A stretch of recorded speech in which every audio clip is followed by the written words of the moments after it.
जय हिंद दोस्तों। कैसे हैं आप लोग, बताइए। मज़े में हैं? बताओ।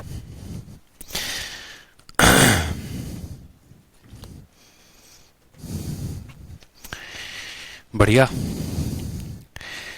तो एक मेरे पास शिकायत आई है। मेरे पास शिकायत ये आई है कि सर आप जो है कोऑर्डिनेट ज्योमेट्री बहुत ज़्यादा पढ़ा रहे हो। इतनी चीज़ों की जो है आवश्यकता नहीं है। तो भाई पहली ऐसी बात है, मतलब मैं शायद ऐसा इंडिया का पहला ऐसा एजुकेटर हूँगा जिसको ज़्यादा पढ़ाने पे शिकायत आ रही है। ठीक है। तो देखो यार, एक बात बता देता हूँ, मैं कोई ज्यादा या कम नहीं पढ़ा रहा। असल में जितनी चीजों की जरूरत हमें है मैं वो पूरी आपको सिखाने की कोशिश कर रहा हूँ। बस फर्क यहाँ पर ये है कि बाकी जगह या बाकी एजुकेटर्स ने या बाकी किताबों में उतना नहीं दिया गया है, इस वजह से आपको ऐसा लग रहा है कि मैं ज्यादा करा रहा हूँ। अगर आप देखेंगे तो जो आपका एसएससी का सिलेबस है या और भी एग्जाम्स का सिलेबस है, ठीक है, उसमें क्या आपको एंगल बिटवीन टू लाइंस नहीं पढ़ना है, मुझे ये बताइए। अब आप सिंपल जो जो स्लाइड में दिखाते चल रहा हूं आप देखते चलो, फिर आपको पता चलेगा कि इतनी चीजों में सच में हमें कितना स्किप करने वाला पोर्शन है और कितना जो है, ठीक है, पढ़ने वाला पोर्शन है। ठीक है, कितना स्किप करना है, कितना पढ़ना है, कौन आपके लिए जरूरी है, कौन आपके लिए जरूरी नहीं है। मेरे हिसाब से तो ये सभी पॉइंट्स आपके लिए जरूरी हैं। एक बार आप खुद देखिए पहले। ठीक है, एंगल बिटवीन टू लाइंस पढ़ना है, फिर उसके बाद उसके ऊपर हमें कुछ क्वेश्चंस लगाने हैं, फिर उसके बाद ये सभी अच्छे अच्छे क्वेश्चंस है जो आपके प्रीवियस ईयर में आए हुए हैं। फिर आपको ये भी पता है कि किसी पॉइंट से किसी लाइन तक की दूरी जो है वो निकालनी हो तो हम कैसे निकालेंगे। उसके बाद उसी पॉइंट की दूरी अगर हमें ओरिजिन से निकालनी हो तो हम कैसे निकालेंगे। फिर अगर दो समानांतर रेखाएं दी गई हो, पैरेलल लाइंस दिए गए हो, तो उनके बीच की डिस्टेंस कैसे निकलेगी। फिर उसके बाद हम बात करें तो टाइप्स ऑफ ट्रायंगल। अब बोलोगे सर टाइप्स ऑफ ट्रायंगल तो ज्योमेट्री में पढ़ते हैं, कोऑर्डिनेट ज्योमेट्री में कहां पे आ गया। तो भाई मेरे कोऑर्डिनेट ज्योमेट्री में प्रश्न आते हैं ट्रायंगल्स के टाइप के ऊपर। ठीक है, आपने नहीं पढ़ा है या कहीं नहीं दिया गया तो उसमें हमारी गलती नहीं है। आपको ऐसा दे दिया जाएगा कि ये 3 कोऑर्डिनेट है और बताओ इसमें से कौन सा ट्रायंगल होगा, तो आपको बताना पड़ेगा यहाँ पर कि कौन सा ट्रायंगल होगा। तो उसके लिए हमें पढ़ना तो पड़ेगा ना। तो टाइप्स ऑफ ट्रायंगल के ऊपर कुछ क्वेश्चंस हो गए आपके। फिर उसके बाद आप आते हैं एरिया के ऊपर। एरिया में भी 2-3 तरह के अलग अलग सवाल बनते हैं। एक तो सिंपल सिंपल आपको कोऑर्डिनेट दे दिया जाता है, तब पूछा जाता है एरिया बताओ, एरिया कितना होगा। फिर उसके बाद आपको क्या होता है कि कोऑर्डिनेट के बजाय आपको इक्वेशन दी जाती है और इन इक्वेशंस की मदद से आप एरिया निकालते हैं। क्या सिर्फ हमें ट्रायंगल तक के ही एरिया को पढ़ना है? अब आप देखो, आपको पूरे मेंस के सभी क्वेश्चंस मैंने करवा दिए हैं यहाँ पे। 2018 के मेंस में तीनों शिफ्ट के जितने क्वेश्चन थे, 2019 के तीनों शिफ्ट के जितने क्वेश्चंस थे, सभी बकायदा यहाँ लिखा गया है। सीजल 13 तारीख, 15 तारीख, फिर उसके बाद जो है, ठीक है, फिर उसके बाद हमने यहाँ पर देखा कोलिनियरिटी कैसे चेक करते हैं, संरेख है कि नहीं है, ये भी आपको पता है। कोलिनियरिटी चेक करने के 4 तरीके होते हैं, हर बात को यहाँ पर। फिर प्रीवियस ईयर के साथ सभी को। फिर आपको पता है कि भैया सेंटर ऑफ ट्रायंगल। अब आपको शायद मेरी ही क्लास इकलौती ऐसी मिलेगी जिसमें मैंने चारों ट्रायंगल या चारों सेंटर्स को कोऑर्डिनेट ज्योमेट्री में कैसे निकालते हैं वो बता रहा हूँ। ठीक है, क्योंकि बाकी मैंने और कहीं पर नहीं देखा किसी को ये चारों सेंटर्स कराते। लेकिन अगर एक भी क्वेश्चन आपके पेपर में आ जाता है और अगर आपको जानकारी नहीं है तो बहुत मुश्किल में आ जाएंगे आप। फिर सेंट्रोइड कैसे निकालते हैं वो आप देखेंगे कि हाँ भैया सेंट्रोइड कैसे निकलता है। सेंट्रोइड के ऊपर कुछ क्वेश्चंस हो गए आपके। फिर इन सेंटर देखेंगे, इन सेंटर के ऊपर कुछ क्वेश्चंस हो गए। और जबकि तो मैंने सिर्फ 1 या 2 क्वेश्चंस रखे हैं, अगर मैं इसको 3-4 और बढ़ा देता तो शीट और आगे चली जाती। फिर आप बोलते सर 100 क्वेश्चन तो आप कोऑर्डिनेट ज्योमेट्री में ही दे रहे हो। अरे भैया दे रहे हैं ताकि आप सीख पाओ, इस बात को समझो।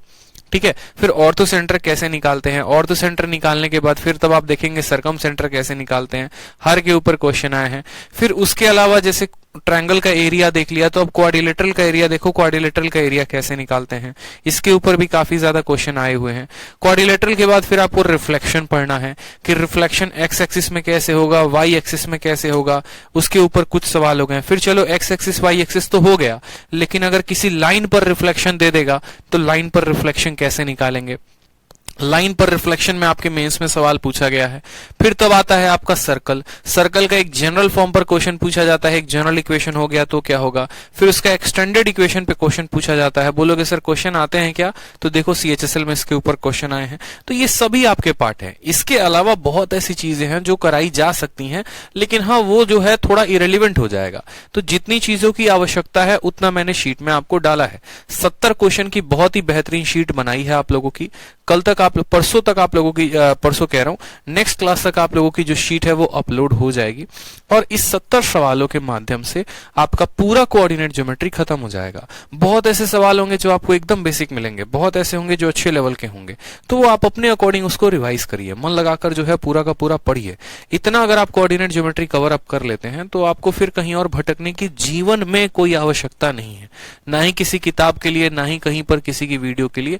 बस इतना आप करते जाइए, ठीक है। बहुत सोच समझकर पूरा मुझे जो है 10 दिन लगे इस कंटेंट को बनाने में। मैंने खुद ये कंटेंट को प्रिपेयर किया, एक एक बातों को मैंने अपने अकॉर्डिंग डाला है यहाँ पर, ताकि आपको वो बात समझ में आ सके जो मैं बताना चाहता हूँ कि कोऑर्डिनेट ज्योमेट्री एक्चुअल में है क्या। बहुत चीजें मैंने देखी है, बच्चे याद कर लेते हैं फॉर्मूला, ठीक है, 2-3 चीजें याद कर लेंगे और समझेंगे कोऑर्डिनेट ज्योमेट्री खत्म हो गया। भाई ऐसे नहीं होता खत्म कोई चीज, इस बात को ध्यान रखो, जब तक आप उसके सभी इन्स एंड आउट्स को नहीं जानते हैं। और ये तो वो चीजें हैं जो मैं आगे कराने वाला हूं, जितना मैंने पीछे करा दिया उसका तो हिसाब अलग बनता है, ठीक है। तो पढ़ते रहिए बढ़िया तरीके से मन लगा के। चलिए आ जाइए, आज हम टॉपिक जो पढ़ने वाले हैं वो है एंगल बिटवीन दो लाइन। अब देखो 2 लाइन दी गई हैं और वो दोनों लाइन किसी भी एंगल पर हो सकती हैं। वो या तो एक दूसरे के परपेंडिकुलर हो सकती हैं, या वो एक दूसरे के पैरेलल हो सकती हैं, या किसी थीटा एंगल पर हो सकता है। तो हमसे पूछा गया है उनके बीच का एंगल बताओ कि उनके बीच का आप एंगल कैसे निकालोगे। तो देखो क्या होता है, जैसे मानो आपका ये कोऑर्डिनेट एक्सिस हो गया, ठीक है। कोऑर्डिनेट एक्सिस में क्या हो गया, मान लीजिए ये एक रेखा हो गई जो हमारा कितने के एंगल पर है, तो आप बोलेंगे सर ये अल्फा पे है, ठीक है। और ये हमारा दूसरी रेखा हो गई जो हमारे कितने के कोण पर है, तो बीटा के कोण पर है। तो हमारा एग्जामिनर बोलता है कि ये 2 लाइन के बीच में जो ये एंगल थीटा बन रहा है ना, तुम ये थीटा बताओ कि ये थीटा कितना होगा।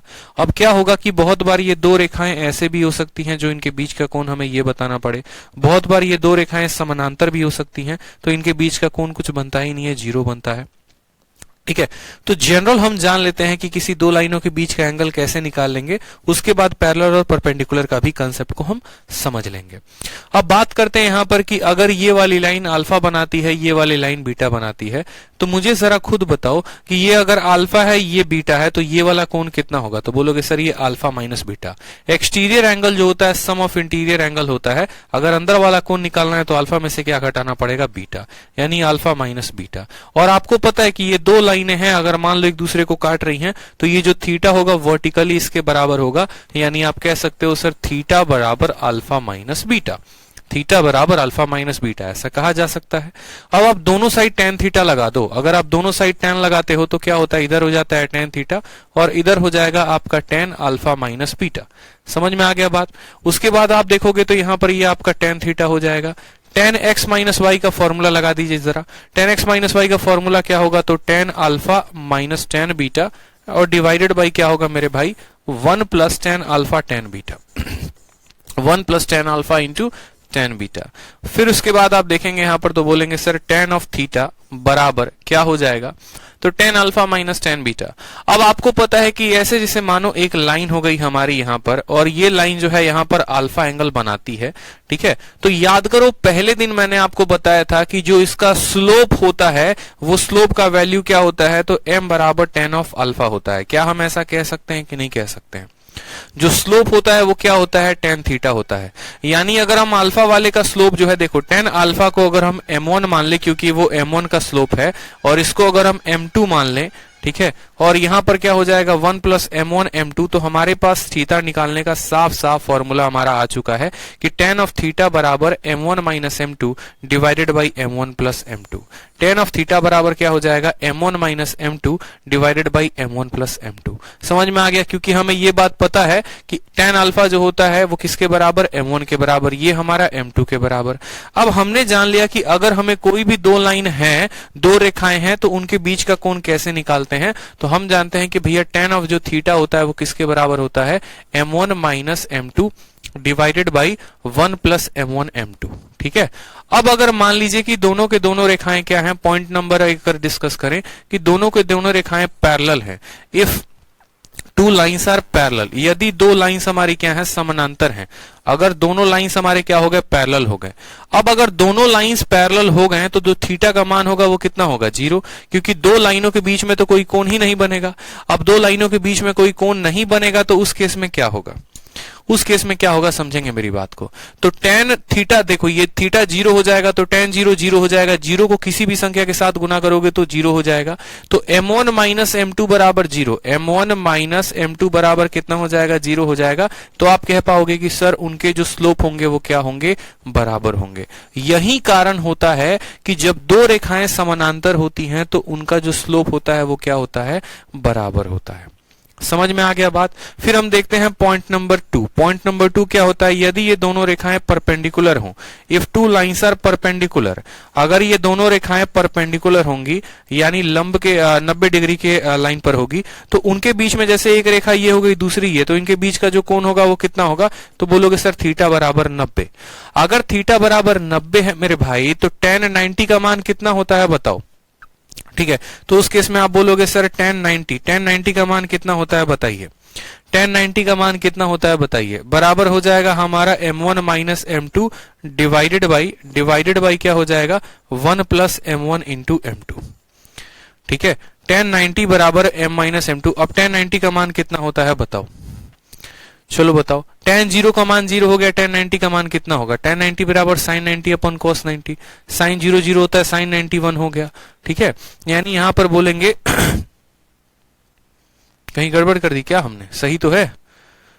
अगर दो लाइनें पैरेलल हों, ठीक है, तो जब आप इसको सॉल्व करेंगे यहां पर तो आपका प्रोडक्ट जो है यहां पर ये वाली वैल्यू आपकी 0 आ जाएगी। तो हम बोलेंगे सर यहां पर देखो, हम बोलेंगे यहां पर sir 1 plus m1 into m2 बराबर कितना आ जाएगा, 0 आ जाएगा। यानी उनका जो स्लोप होगा m1 इंटू m2 जो होगा वो कितने के बराबर, -1 के बराबर। कितना आ जाएगा, तो m1 इंटू m2 बराबर कितना हो जाएगा, तो -1 के बराबर। तो यही बातें सबसे पहले आपके सामने लिखी गई हैं कि अगर दो लाइनों के बीच का आपको एंगल निकालना है तो उसका tan theta m1 minus m2 divided by 1 plus m1 m2 होता है। ठीक है, फिर अगर वो दो लाइनें देखो यहाँ पे गौर से, फिर उसके बाद आपको यहाँ पॉइंट मैंने बताया है कि अगर ये दोनों रेखाएं समानांतर हैं तो इनका स्लोप बराबर होगा, और अगर ये दोनों रेखा जो है लंबवत हैं तो इनका जो स्लोप का प्रोडक्ट होगा वो किसके बराबर होगा, -1 के बराबर होगा।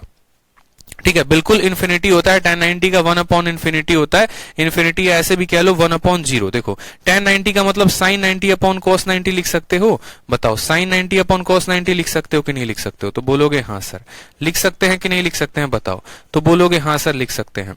ठीक है, cos 90 का मान 0 होता है, 0 को किसी भी संख्या के साथ गुना करोगे तो 0 आ जाएगा, और 1 को इसके साथ गुना करोगे तो यही मिल जाएगा।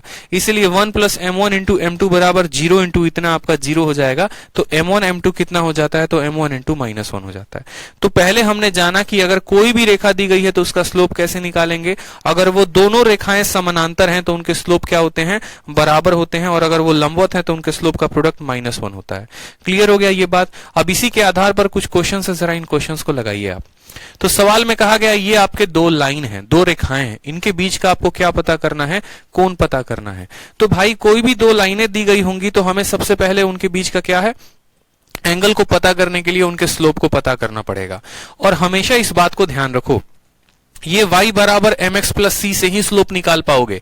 तो यहां पर इसका स्लोप कितना है, तो बोलोगे सर इसका स्लोप हमारा हो गया 2।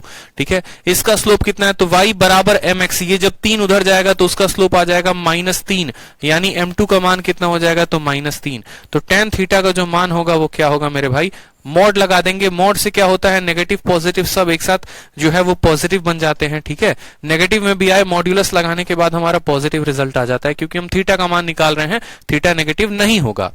ठीक, तो आप बोलेंगे sir m1 minus m2 divided by 1 plus 2 into 3, 1 plus 2 into 3, ये हमारी वैल्यू आ गई कि नहीं आ गई बताओ, ये हमारी वैल्यू आ गई कि नहीं आ गई, बता दो जल्दी से कि m1 माइनस m2। ठीक है, और यहां पर 2 और -3 कितना हो जाएगा, प्लस। यहां पर एक बार करेक्ट कर लो जरा। ठीक है, m1 माइनस m2। ठीक है, m1 minus m2 divided by 1 plus m1 into m2। कोई दिक्कत की बात, यहां कोई परेशानी की बात, 2 जमा 3 कितना हो जाएगा, तो 5 हो जाएगा। ठीक है, और यहां पर हो जाएगा -6, -6 में से 1 जाएगा तो कितना आ जाएगा, -5 आ जाएगा। जब यहां पर ये इसको काटेगा तो बोलोगे सर tan थीटा का जो मान आ रहा है, tan थीटा का मान जो आ रहा है वो कितना आ रहा है, बता दो जल्दी से। तो tan थीटा का मान मॉड्यूलस लगाने के बाद हमारा 1 आ रहा है, तो थीटा का मान कितना होगा, तो बोलोगे सर 45 डिग्री। कितने पर 1 आता है, तो 45 डिग्री पर आता है। ऑप्शन नंबर जो बी है वो क्या होगा, करेक्ट आंसर होगा। ठीक है, आ जाओ क्वेश्चन नंबर 38 पे देखो। आपको कहा गया है कि भैया आपके ये दो लाइन है और ये दोनों रेखाएं पैरेलल है, तो आप बताओ ए की वैल्यू। अब आपको पता है अच्छे से ये बात कि अगर दो रेखाएं समानांतर होती हैं तो उनके जो स्लोप होते हैं, ठीक है, वो क्या होते हैं, बराबर होते हैं। उनके जो स्लोप होते हैं बराबर होते हैं। इसका स्लोप कितना होगा, तो हमेशा इस बात को ध्यान रखो, 4 को उधर भेजोगे -4/2, यानी इसका स्लोप आएगा -2। समझ गए मेरी बात को, ठीक है। यहां पर आपका कितना है, तो 2y जमा 4x प्लस 5 है, 2y जमा 4x प्लस 5 बराबर 0 है, तो बोलोगे सर 2y बराबर उधर भेजो -4x प्लस 5, ठीक है। फिर 2 से सबको भाग करना है, तो y बराबर कितना हो जाएगा, -4/2 इंटू एक्स प्लस 5। तो आपने कहा सर y बराबर कितना है, तो y बराबर mx प्लस c है। m का मान कितना आ गया, तो -4/2।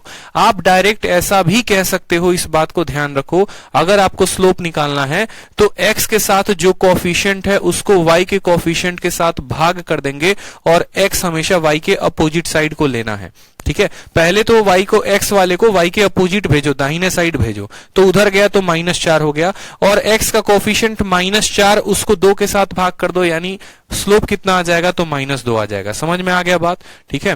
तो पहला वाला स्लोप कितना हो गया, -2। उसी तरीके से ये जो -2 है ये बराबर होगा हमारे यहाँ के, क्योंकि y बराबर mx प्लस c, यानी a की वैल्यू कितनी आ जाएगी, तो a की वैल्यू -2 आ जाएगी। तो सवाल में कितना होगा, ऑप्शन नंबर जो बी होगा वो करेक्ट आंसर होगा, ठीक है। इसका स्लोप कितना आएगा, तो इसका स्लोप -2, और इसका स्लोप बराबर होगा। क्यों, क्योंकि दोनों रेखाएं समानांतर हैं। जब दो रेखाएं समानांतर होती हैं तो उनके स्लोप क्या होते हैं, बराबर। तो ऐसे बहुत सारे क्वेश्चंस आएंगे आपके सामने, हर सवाल में आपको यही बात समझना है कि दो रेखा अगर समानांतर है तो उनके स्लोप हमेशा क्या होंगे, बराबर होंगे। अगला सवाल इसी तरीके से है आपको कि दो रेखाएं दी गई हैं और ये दोनों के दोनों रेखाएं क्या है, परपेंडिकुलर है, लंबवत हैं। तो बोला गया है यहां पर ए का मान बताओ, ए का मान कितना होगा। अब आपको पता है कि भैया एक ये लाइन है और एक ये लाइन है, ये दोनों के दोनों क्या है, लंबवत हैं, ठीक है, परपेंडिकुलर है। परपेंडिकुलर है तो इसका स्लोप और इसका स्लोप दोनों को गुना करने पर कितना आएगा, -1 आएगा। दोनों को गुना करने पर कितना आएगा मेरे भाई, तो -1 आएगा। इसका स्लोप कितना है, तो बोलोगे सर 4 है। और दूसरे वाले का देखो, यहां पर आप लिख सकते हो कि सिंस m1 बराबर m2, ठीक है, देयरफॉर a बराबर कितना हो जाएगा, -2 हो जाएगा। यहां पर दोनों रेखाएं परपेंडिकुलर है तो लिख सकते हो सिंस m1 इंटू m2 बराबर कितना, -1। m1 का जो मान है वो है हमारा 4। m2 के मान की बात करें तो m2 का मान हमारा a+1 है, तो बोलेंगे 4 इंटू a+1 बराबर होगा किसके, -1 के। बराबर होगा किसके मेरे भाई, -1 के। यानी 4a प्लस 4 बराबर हो जाएगा -1 के। तो a बराबर जो वैल्यू आएगी -5/4 आ जाएगी। कितनी आ जाएगी, -5/4। 4 को उधर भेजो, -5 -5/4। ऑप्शन नंबर जो बी है वो क्या है, करेक्ट आंसर है। दोनों रेखाएं परपेंडिकुलर होंगी तो इनके स्लोप का प्रोडक्ट कितना होगा, -1 होगा। ध्यान रहेगा, बताइए, ध्यान रहेगा यहां पे, ठीक है। चलिए अगला सवाल देखिए, क्वेश्चन नंबर 40 आपको इसी तरीके से दिया गया है कि यदि ये रेखा और ये रेखा दोनों के दोनों समानांतर हैं तो हमारा a का मान कितना होगा, हमसे पूछा गया है। अगर ये दो रेखाएं समानांतर हैं, अगर ये दो लाइनें पैरेलल हैं तो इनके स्लोप बराबर होंगे। इस वाले का स्लोप और इस वाले का स्लोप बराबर होगा, तो बोलोगे हाँ सर। पहले वाले का स्लोप कैसे निकालोगे, जान के आपको बड़ा इक्वेशन दिया है ताकि आप हंसो, लेकिन फिर भी बोलोगे सर कोई बात नहीं, इसका स्लोप पहले तो x को उधर भेजेंगे, x को उधर भेजेंगे तो आ जाएगा -2x, और x के कोफिशिएंट को y के कोफिशिएंट के साथ भाग कर देंगे तो x का कोफिशिएंट होगा -2 और y का कोफिशिएंट होगा a+1, यानी ये पहले वाली रेखा की क्या हो गई, स्लोप हो गई। उसी तरीके से दूसरे वाले की स्लोप निकालनी है तो y को इधर रखो, x को उधर भेज दो, तो x का कोफिशिएंट -5 और y का कोफिशिएंट 3 -1, यानी इसका जो बराबर होगा वो होगा -5 और बट्टे में कितना, 3 -1। कोई समस्या की बात यहाँ पे, चूंकि ये दोनों लाइनें समानांतर हैं तो इनके जो स्लोप होंगे वो क्या होंगे, बराबर होंगे। इनके जो स्लोप होंगे वो क्या होंगे, बराबर होंगे। 0 से माइनस से माइनस खत्म, यहां पर करोगे तो 6 से माइनस कितना आ जाएगा, 2 बराबर में आ जाएगा 5a प्लस कितना, 5 के। 6 में से a गया तो हो जाएगा a बराबर कितना आ जाएगा, 7 आ जाएगा। सवाल में बोला गया है a का मान बताइए, तो a का मान कितना होगा, ऑप्शन नंबर जो बी है वो करेक्ट आंसर होगा। ठीक है भाई, समझ में आ गया। चलो इसी तरीके से क्वेश्चन नंबर 41 है आपके सामने। क्वेश्चन नंबर 41 में आपको कहा गया है कि यदि ये दो रेखाएं क्या है, परपेंडिकुलर हैं, तो यहां पर आप बताइए ए का मान कितना होगा। दो रेखाएं परपेंडिकुलर होती हैं तो आप खुद बताइए क्या बोलते हैं कि सर दोनों का जो प्रोडक्ट होता है ना, दोनों के स्लोप का जो प्रोडक्ट होता है वो कितना होता है, -1 होता है। दोनों के स्लोप का जो प्रोडक्ट होता है वो कितना होता है, -1। आप यहां पर इसका स्लोप निकाल देंगे, यहां पर इसका स्लोप निकाल देंगे, दोनों को गुना करेंगे, -1 आएगा, वहां से आपको ए का मान पता चल जाएगा। तो ये सवाल, ठीक है, ये सवाल मैं आप लोगों के लिए दे रहा हूं, ये सवाल आपको पीजीडब्ल्यू के लिए छोड़ रहा हूं। पीजीडब्ल्यू का मतलब आपको खुद से करना है। एक सवाल ऐसा आपको ट्राई करना ही करना है। यहां पर आसानी से स्लोप निकल जाएगा। x को उधर भेजोगे तो -4 इंटू ब्रैकेट में माइनस और ब्रैकेट के अंदर 4 + 1 को डिवाइड करेंगे आप 3 के साथ, उसी तरीके से इसका स्लोप निकाल देंगे। दोनों के प्रोडक्ट को जो है गुना करने के बाद -1 के बराबर रखेंगे तो आपकी वैल्यू आ जाएगी। ठीक है, तो क्या आप एंगल्स बिटवीन टू लाइंस के कंसेप्ट को समझ पाए कि अगर दो रेखाओं के बीच में अगर मुझे उनका एंगल निकालना है तो मुझे पहले उनके स्लोप को निकालना पड़ेगा, और स्लोप को निकालने के बाद tan थीटा वाला फॉर्मूला लगाना पड़ेगा। अगर वो दोनों समानांतर होते हैं तो दोनों के स्लोप बराबर होंगे, और अगर वो दोनों लंबवत होते हैं, परपेंडिकुलर होते हैं, तो दोनों का स्लोप का जो प्रोडक्ट है वो -1 के बराबर होगा। ठीक है, अब उसके बाद हम एक बहुत महत्वपूर्ण पॉइंट को समझते हैं कि distance of A point from a line क्या होता है। कोऑर्डिनेट ज्योमेट्री में, निर्देशांक ज्यामिति में जब आप देखेंगे तो आपको एक पॉइंट दिया जाएगा। जैसे मानो मैंने कहा कि यहां पर मेरा एक पॉइंट है, ठीक है, और ये पॉइंट जो है मेरा x, y है, और यहां पर एक लाइन है, ये पॉइंट है। इस पॉइंट का इस लाइन के साथ कितना दूरी होगा मुझे ये बता दो। ये डिस्टेंस कितना होगा ये बताओ। कोई भी लाइन होगी, कोई भी पॉइंट होगी, ये पॉइंट ऐसे भी हो सकती है।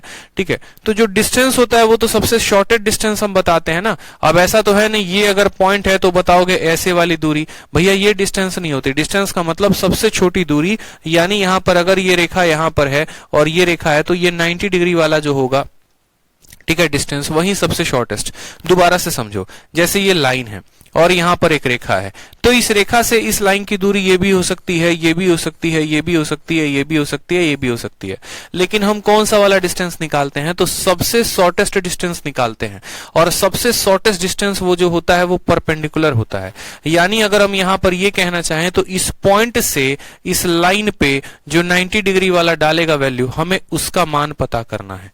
हमें क्या करना है, उसका मान पता करना है कि ये जो डिस्टेंस है, ये जो d नाम का डिस्टेंस आएगा, ये d की वैल्यू हम कैसे निकालेंगे, हमसे ये पूछा गया है, ये d का मान कितना होगा। ठीक है, तो आप मुझे यहां पर बताओ ये d का मान। देखो, अगर प्रूफ बताने लगूंगा हर टॉपिक के या हर कंसेप्ट के तो वीडियो बहुत लंबी चली जाएगी, जिसका मुझे लगता नहीं है कि कोई जरूरत है। इसका प्रूफ भी आप निकाल सकते हैं, but it will again take a lot of time. हर सवाल में हम प्रूफ बताने लग गए तो फिर आपका वीडियो बहुत लंबा चला जाएगा और मजा भी नहीं आएगा। तो हम सीधा एक बात को समझते हैं। देखो, कोई भी लाइन होती है तो लाइन के पास क्या होता है, हमेशा एक रेखा के पास एक इक्वेशन होता है। जैसे मानो इस लाइन के पास क्या होगा, एक इक्वेशन होगा, उस इक्वेशन का नाम ax + by + c = 0। कोई भी लाइन के पास इक्वेशन होता है और इक्वेशन हमेशा इस फॉर्म में होता है। ठीक है, साथ में जो कोई भी पॉइंट होता है उस पॉइंट के पास क्या होते हैं, तो एक कोऑर्डिनेट होते हैं। जैसे मानो ये पॉइंट है, पॉइंट P नाम का, तो इसके पास एक कोऑर्डिनेट होगा x1 और y1 का। ठीक है, आपको पता है, देखो, अगर मानो एक लाइन खींचा तो भैया लाइन के पास इक्वेशन होता है, वो इक्वेशन हो गया। एक पॉइंट लेगा तो पॉइंट के कोऑर्डिनेट होते हैं, वो लिख दिए। अब उस पॉइंट से उस लाइन तक की दूरी निकालनी है, इस पॉइंट से इन लाइन तक की दूरी निकालनी है, तो सीधा फॉर्मूला याद रखो, डिस्टेंस बराबर। अब सोचो कि ये पॉइंट जो है यहां पर ये लाइन पर है, ठीक है, ये लाइन पर है। जब आप परपेंडिकुलर डिस्टेंस निकालोगे तो कुछ नहीं करना है, x के कोएफिशिएंट को, यानी इस a को, ठीक है, गुना करना है। देखो, यहां x के स्थान पर क्या आ जाएगा, तो x के स्थान पर ये x1 आ जाएगा। ठीक है, फिर b रहेगा, y के स्थान पर कितना आ जाएगा, तो y1 आ जाएगा। समझ गए मेरी बात को। फिर यहां पर क्या रहेगा, फिर c रहेगा और बराबर 0। अब बट्टा में क्या कर देंगे, तो बट्टा में रूट लगा के a² + b², बस भैया यही आपका डिस्टेंस हो गया। ठीक है, बराबर 0 नहीं लिखेंगे, बस इतना लिख देंगे, यही आपका क्या हो गया, डिस्टेंस हो गया। डिस्टेंस हमेशा पॉजिटिव में आता है। समझे मेरी बात को? कुछ नहीं करना होता है, बस इस इक्वेशन में x के जगह पर ये वाला x1 डाल दो, y के जगह पर ये वाला y1 डाल दो और इसको ऊपर लिख दो और उसके बाद इसको डिवाइड कर दो a² प्लस b² के रूट अंडर से। अब ये क्यों हुआ, कैसे हुआ, वो फिर पीछे की कहानी है, उतना आपके लिए महत्वपूर्ण नहीं है कि ये कैसे आया और कैसे नहीं आया, इसलिए मैंने साफ लिख दिया डिस्टेंस ऑफ ए पॉइंट। ये एक पॉइंट है जिसका इस लाइन से अगर मुझे डिस्टेंस बताना है तो a into x1 plus b into y1 plus c divided by a² plus b²। जैसे आपके पेपर में कुछ सवाल ऐसे बनकर आते हैं, ठीक है, कि एक आपको पॉइंट दिया गया है और एक आपको लाइन दिया गया है और बोला गया है इस पॉइंट और इस लाइन के बीच की दूरी बताओ कि दूरी कितनी होगी। तो मैंने क्या कहा आपको कुछ नहीं करना है, डिस्टेंस बराबर, ठीक है, डिस्टेंस बराबर यहां पर 3 है और इस x के जगह कितना रखेंगे, इस x के जगह पर ये वाला रखेंगे, तो बोलेंगे सर 3 इंटू -5, ठीक है, प्लस उसके बाद 4 आएगा तो 4 को रखेंगे, y के स्थान पर क्या रखेंगे, तो y के स्थान पर इस वाले y को रखेंगे यानी 8 को रखेंगे और उसके बाद c है तो c को रखिए यहां पर, कोई समस्या की बात नहीं। भाग करेंगे किसके, रूट से, तो a वाला पॉइंट ये होता है, b ये होता है, यानी 3 के स्क्वायर और 4 के स्क्वायर से हमें क्या करना है, भाग करना है, तो 3 का स्क्वायर जमा 4 का स्क्वायर, ठीक है। यहां पर देखो तो 8 चौके 32, 32 में से 12 गया तो 20 आएगा और 20 में से 15 चला गया तो ऊपर 5 आएगा। 3 का स्क्वायर 4 का स्क्वायर होता है 25, 25 का रूट लगाओगे तो 5 आएगा, यानी डिस्टेंस बराबर आपका 5 से 5 खत्म होकर कितना मिलेगा आपको, तो 1 मिलेगा। आंसर कितना होगा, तो ऑप्शन नंबर ए जो होगा वो करेक्ट आंसर होगा, ठीक है। आंसर कितना होगा, तो ऑप्शन नंबर जो ए होगा वो क्या होगा मेरे भाई, करेक्ट आंसर होगा, ठीक है।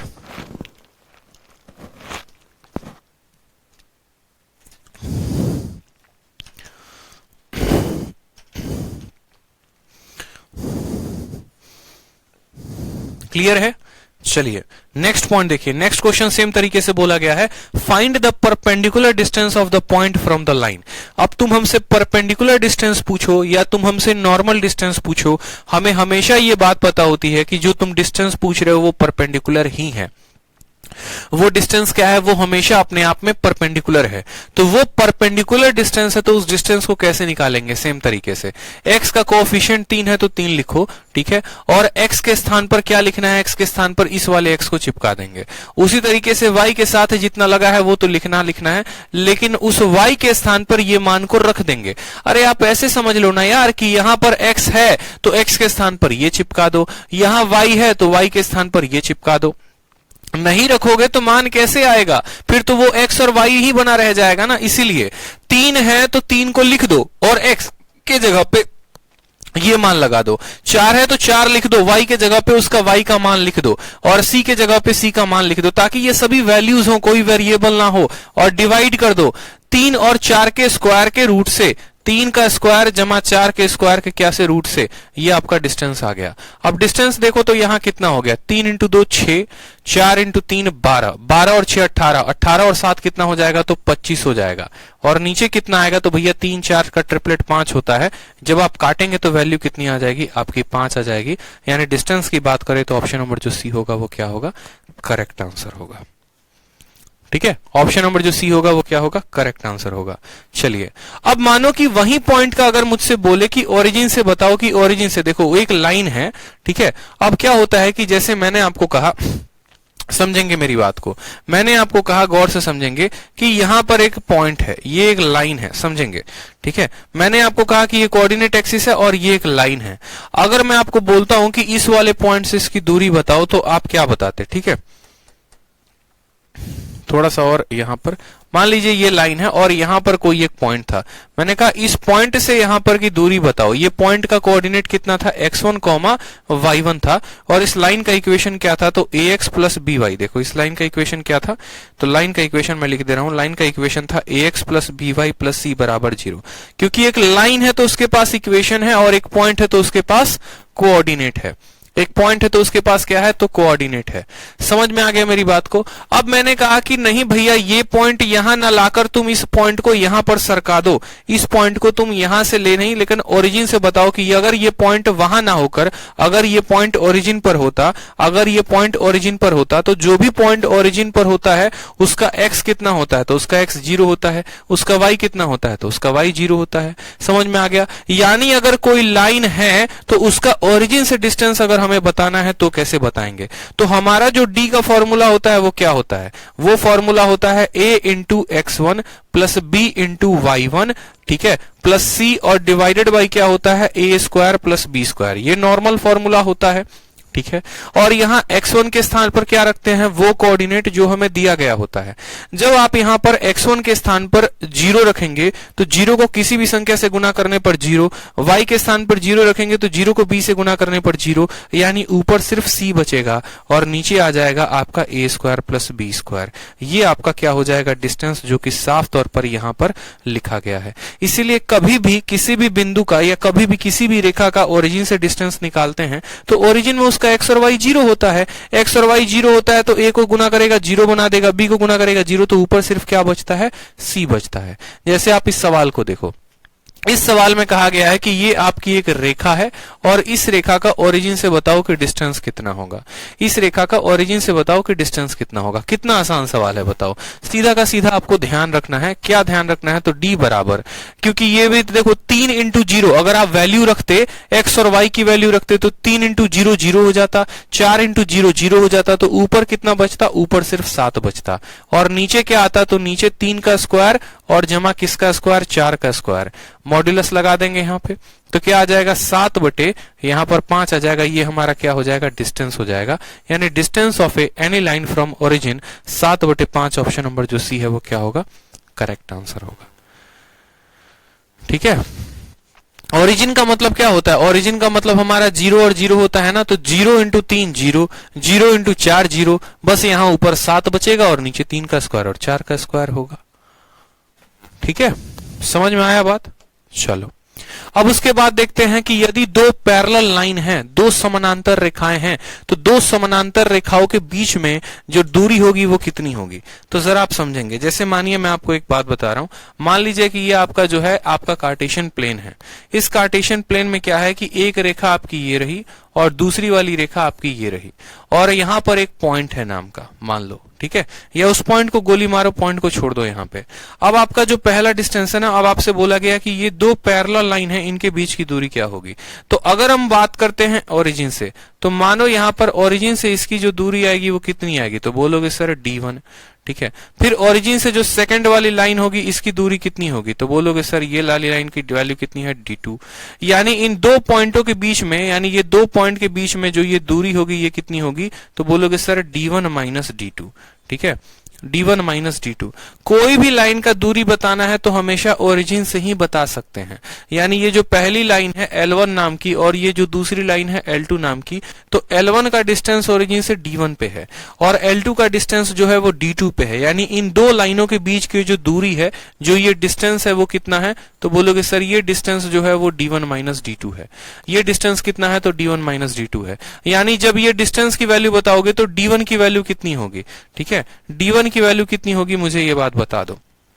तो जैसे आपका ये एक लाइन है तो इस लाइन का भी एक अपना इक्वेशन होगा और इस लाइन का भी अपना इक्वेशन होगा। एक्स और वाई तो सब में समान रहते हैं, बदलता है तो उनका कोफिशिएंट।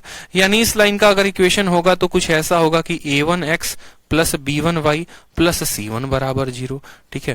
और ये जो लाइन है, ठीक है, ये जो लाइन है, और खैर इनके a और b बराबर होंगे। जब भी दो लाइनें समानांतर होती हैं ना, पैरेलल होती हैं, तो उनका a और b बराबर होता है ax प्लस by। बस जो बदलता है तो उनका कांस्टेंट बदलता है। अगर ये भी लाइन इसके पैरेलल है तो हो जाएगा हमारा ax प्लस by, और यहां पर होगा तो हमारा हो जाएगा c2 बराबर 0। इस बात को ध्यान रखना, कॉपी में लिख लो अच्छे से नोट बनाकर कि जब भी दो लाइन पैरेलल होंगी तो उनके x का कोएफिशिएंट उनके y का कोएफिशिएंट हमेशा बराबर होता है, ठीक। तो आप बताओ यहां पर इस वाली लाइन का जब ये डिस्टेंस निकालोगे तो आपको पता है कि किसी भी पॉइंट से, या यूं बोलो ओरिजिन से किसी लाइन का डिस्टेंस कितना, ओरिजिन से किसी लाइन का डिस्टेंस कितना, तो आपका a के x के जगह पर 0 रखो तो 0, y के जगह पर 0 रखो तो 0, यानी बोलोगे sir c2 upon a square plus b square का रूट। ये हमारा हो गया किसका वैल्यू, तो ये हमारा पहली वाली लाइन का डिस्टेंस, ठीक है। तो ये हमारा d1 का मान आ गया। फिर लगाएंगे फिर माइनस d2 का मान कितना होगा, तो इस वाले लाइन का ओरिजिन के साथ डिस्टेंस, तो बोलोगे यहां पर minus c1 divided by root under a square plus b square का रूट, ठीक। समझ में आ गया मेरी बात को? मैं आपसे क्या कहना चाहता हूं, मैं आपसे बस इतना कहना चाहता हूं कि पहली वाली लाइन की दूरी कैसे होगी, तो ओरिजिन के साथ ये डिस्टेंस होती है। दूसरी लाइन की ओरिजिन के साथ कितनी दूरी है, तो ये दूरी है। जब आप दोनों कॉल करेंगे तो बोलेंगे sir C2 minus C1 divided by root under a square plus b square. ये होता है दो रेखाओं के, दो पैरेलल लाइन के बीच की दूरी, यानी बस उनके कांस्टेंट टर्म को घटा दो और उसको भाग कर दो किसको, a square plus b square के साथ। यही बात यहां पर लिखा गया है कि अगर एक लाइन आपकी ये है और दूसरी लाइन आपकी यहां पर ये है और इनके बीच के दूरी को बताना है तो कैसे बताएंगे? x के साथ रखने पे ये 0 ये भी 0, तो सिर्फ यहां C1 बचेगा, ये 0 ये 0, C2 बचेगा, तो C2 minus C1 divided by a square plus b square. बोलोगे सर यहां पर a1 a2 लेना है क्या? तो नहीं मेरे भाई, मैंने आपको क्या कहा, दोनों लाइन पैरेलल हैं तो यहां पर 1 1 का कुछ चक्कर नहीं होता है, ये आप यहां पर मिटा सकते हैं। ठीक है, चूंकि दोनों लाइन पैरेलल होते हैं तो इनके जो कोएफिशिएंट होते हैं वो क्या होते हैं, बराबर होते हैं। इस 1 को 1 रहने दो। दोनों लाइन पैरेलल होते हैं तो इनके जो कोएफिशिएंट होते हैं वो क्या होते हैं, बराबर होते हैं। इस बात का ध्यान रखिए।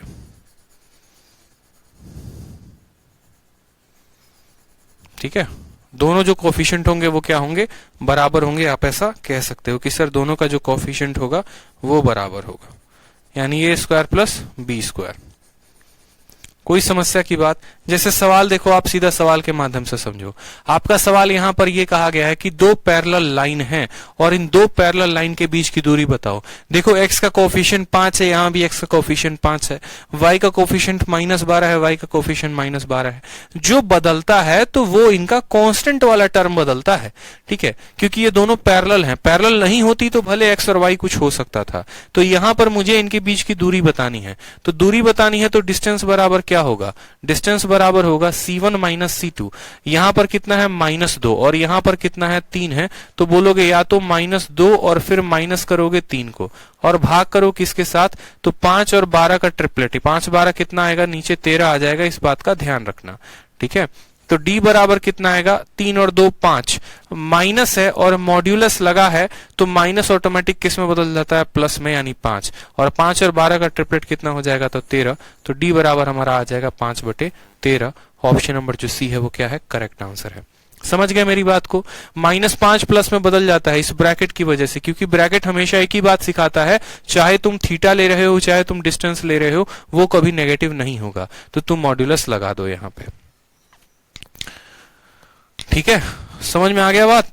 चलो आ जाओ। सेम तरीके से आपको दो पैरेलल लाइन के बीच की दूरी दी गई है कि आप ये दो पैरेलल लाइन के बीच की दूरी बता दो। एक और क्वेश्चन मैंने डाल दिया ताकि आप समझ पाओ। तो भाई कितना आसान है बताओ, दो पैरेलल लाइन के बीच की दूरी बतानी, हमेशा डिस्टेंस बराबर दोनों का C1 माइनस C2, यानी बोलोगे सर 8 माइनस 2, और भाग करेंगे किसके साथ, तो 3 और 4 के स्क्वायर के साथ, यानी 3 का स्क्वायर जमा 4 का स्क्वायर को क्या करो, रूट लगा दो यहाँ पे। 8 और 2 कितना हो गया, तो 10 हो गया। 3 और 4 का ट्रिपलेट कितना हो गया, 5 हो गया। काटेंगे तो कितना बार में कटेगा, 2 बार में। ऑप्शन नंबर जो ए होगा वो क्या होगा, करेक्ट आंसर होगा। दो पैरेलल लाइन के बीच की दूरी हमेशा याद रखेंगे C1 minus C2 divided by a square plus b square. ठीक है, तो अभी हमने क्या क्या पढ़ा वो जरा देख लेते हैं एक बार। तो अभी हमने सबसे पहले ये पढ़ा, दोबारा से समराइज, की अगर एक पॉइंट है तो इस पॉइंट का किसी भी लाइन के साथ दूरी कितना होगा। अगर इस पॉइंट का हमारा वैल्यू x1, y1 है और इस लाइन का इक्वेशन हमारा ax plus by plus c है बराबर 0, तो हमारा जो डिस्टेंस होगा, ये जो डिस्टेंस होगा, ये डिस्टेंस कितना होगा, तो डिस्टेंस बराबर याद रखेंगे हमेशा ax1। ठीक है, यहां पर ये x ना लेकर ये x1 लेंगे, by1 plus c divided by root under a square plus b square. ये हमने पढ़ा पहला पॉइंट। ठीक, फिर उसके बाद हमने दूसरा पॉइंट क्या पढ़ा, तो दूसरा हमने ये पढ़ा कि यदि हमारा ओरिजिन है, जैसे मान लो ये हमारा ओरिजिन है और ये हमारी एक रेखा है, यहां से इस लाइन की दूरी बतानी है। ये ओरिजिन कितना है, तो 0,0 है, और ये लाइन का हमेशा इक्वेशन क्या होगा, तो ax plus by plus c बराबर 0। तो हमें एक बात समझ में आया कि यहाँ पर ये जो d नाम का डिस्टेंस होगा, ये d डिस्टेंस का मान कितना होगा, तो यहाँ 0 प्लस 0 c बटे a square plus b square, क्या होगा, c बटे a square plus b square. ये पॉइंट नंबर 2 हमने पढ़ा, ठीक है। और पॉइंट नंबर 3 हमने क्या पढ़ा? पॉइंट नंबर 3 हमने जो पढ़ा वो ये पढ़ा कि यदि यहाँ पर हमारे पास दो पैरेलल लाइन है, एक लाइन ये और दूसरी लाइन ये यहाँ पर, और इनके बीच की जो डिस्टेंस है वो बतानी है, तो वो डिस्टेंस बराबर होगा c1 minus c2 divided by root under a square plus b square, और क्या लगा देंगे? मॉड्यूलस लगा देंगे।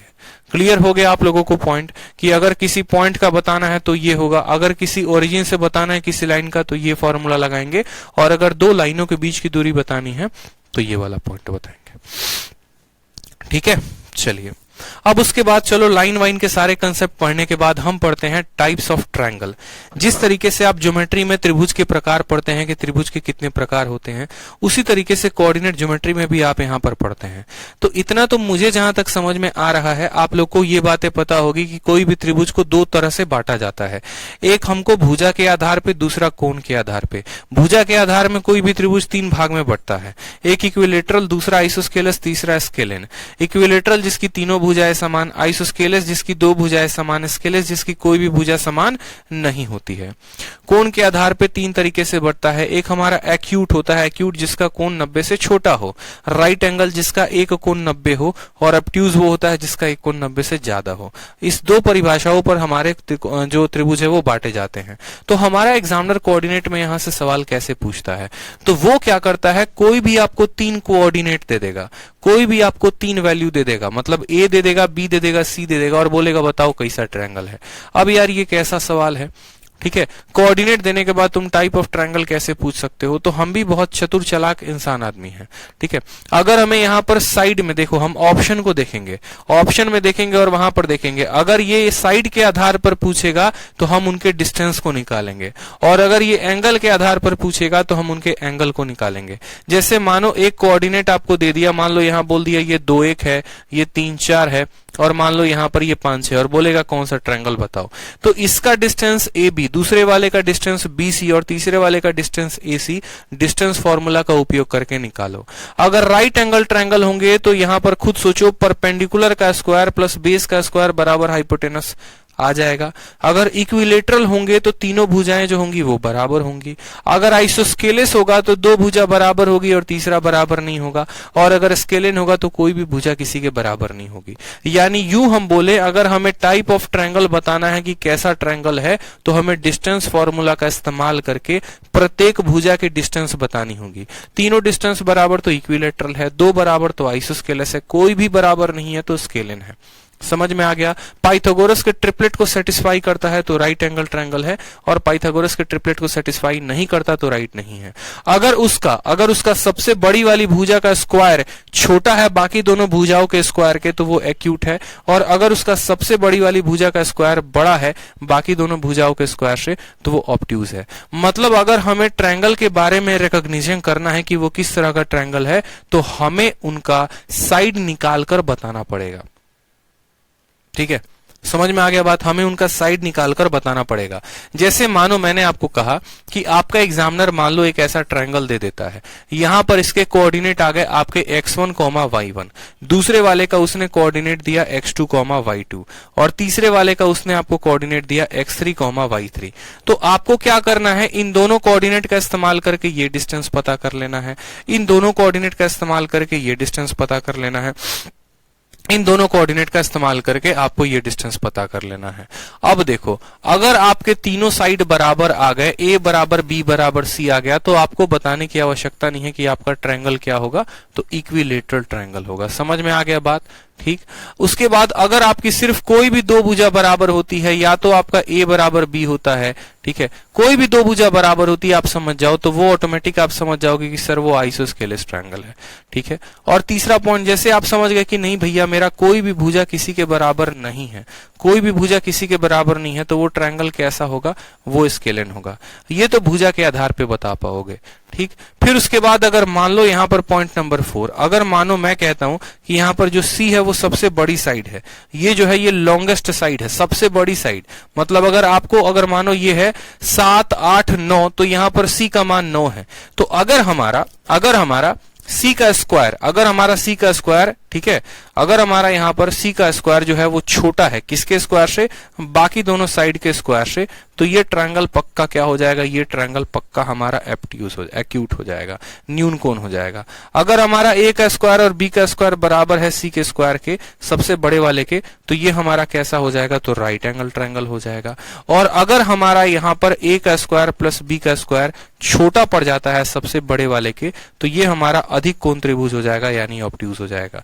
मतलब अगर आपको ट्रायंगल के बारे में पता करना है कि वो कैसा ट्रायंगल है, तो आपको पहले डिस्टेंस निकालना होगा। उस डिस्टेंस के आधार पे इन दिए गए 6 पॉइंट्स पर आप पता कर पाओगे कि भैया वो ट्रायंगल होगा तो इसमें कौन सा होगा। समझ में आ गया, समझ में आ गया बात। यानी यहां पर हर जगह देखोगे तो ए बी सी की आवश्यकता पड़ेगी, बिना ए बी सी का आवश्यकता किए हुए या बिना निकाले आप मान नहीं बता सकते। जैसे आपके सामने यहां पर एक सवाल है, आपको 3 वर्टेक्स दिए गए हैं ट्रायंगल का और पूछा गया बताओ ये एक्यूट है, ये राइट है, ये ऑब्ट्यूज है, ये कौन सा ट्रायंगल है बता दो। तो आप क्या बोलोगे, आप यहां पर बोलोगे कि सर ठीक है डिस्टेंस वा देख लीजिए एक बार कितना होगा। ये वाला पॉइंट हमारा कितना है, तो 4,0 है। दूसरा वाला पॉइंट हमारा है तो 0,0 है। तीसरा वाला पॉइंट कितना है, तो -3,4 है। ठीक है, डिस्टेंस फॉर्मूला का प्रयोग करिए तो x1 माइनस x2 का होल स्क्वायर, 4 में से इतना गया यानी 16 आ जाएगा। ठीक है, और यहां पर 16, इसका रूट कितना हो जाएगा 4। डिस्टेंस फॉर्मूला से निकालिए तो 4 में से 0 गया यानी 4 का स्क्वायर 16। ठीक है, 0 माइनस 0 0 हो जाएगा, रूट करोगे तो रूट 16 का वैल्यू कितना आएगा, 4 आएगा। इनका डिस्टेंस निकालो, 3 का स्क्वायर 9, 4 का स्क्वायर 16, 16 और 9 25, 25 का रूट कितना हो जाएगा, तो 5 हो जाएगा। इनका डिस्टेंस निकालो, 4 3 7 49 हो जाएगा यहाँ पर। ठीक है, और 4 और 0 कितना हो जाएगा, तो बोलोगे 16, 49 6 55 10 65, यानी ये वैल्यू हो जाएगी हमारी √65। समझ में आ गया बात। यहाँ पे हर किसी का हमने डिस्टेंस निकाल दिया डिस्टेंस फॉर्मूला के हिसाब से। अब हमने यहाँ पर ये देखा कि भैया यहाँ पर देखो, अगर हमें एंगल वाले बताने हैं, एक्यूट है, राइट है, ऑब्ट्यूज है, तो मैंने क्या कहा था, ये देखो अगर 4 है तो इस 4 को क्या लिखा जा सकता है, तो बोलोगे सर इस 4 को हम √16 भी लिख सकते हैं ताकि हमारा आसान हो कंपेयर करना। 25 को क्या लिख सकते हो, तो 25 को आप √25 भी लिख सकते हो। ये भी रूट में, ये भी रूट में, ये भी रूट में लिख सकते हो। अब आप खुद देखो कि ये 65 जो है क्या 25 और 16 से बड़ा है, बोलो। यानी इसका जो स्क्वायर है, ये अगर हम पॉइंट ए की बात करें, बी की बात करें, सी की बात करें, इसमें सबसे बड़ा कौन है, तो बोलोगे सर एसी बड़ा है। तो क्या एसी का स्क्वायर जो है, ठीक है, ए बी और बीसी के स्क्वायर से बड़ा है कि छोटा है, ए बी और बीसी के स्क्वायर से बड़ा है कि छोटा है कि बराबर है। यहां पर क्या संबंध आ रहा है, यहां पर इनके बीच में क्या संबंध आ रहा है बताओ। तो ए बी का स्क्वायर कितना है, तो 16 है। बीसी का स्क्वायर कितना है, तो 25 है। और एसी का स्क्वायर कितना है, तो 65 है। बोलोगे 25 और 16 41 होता है, मतलब 65 बड़ा है। अगर ये बड़ा है तो ट्रायंगल कैसा होगा, ऑब्ट्यूज होगा।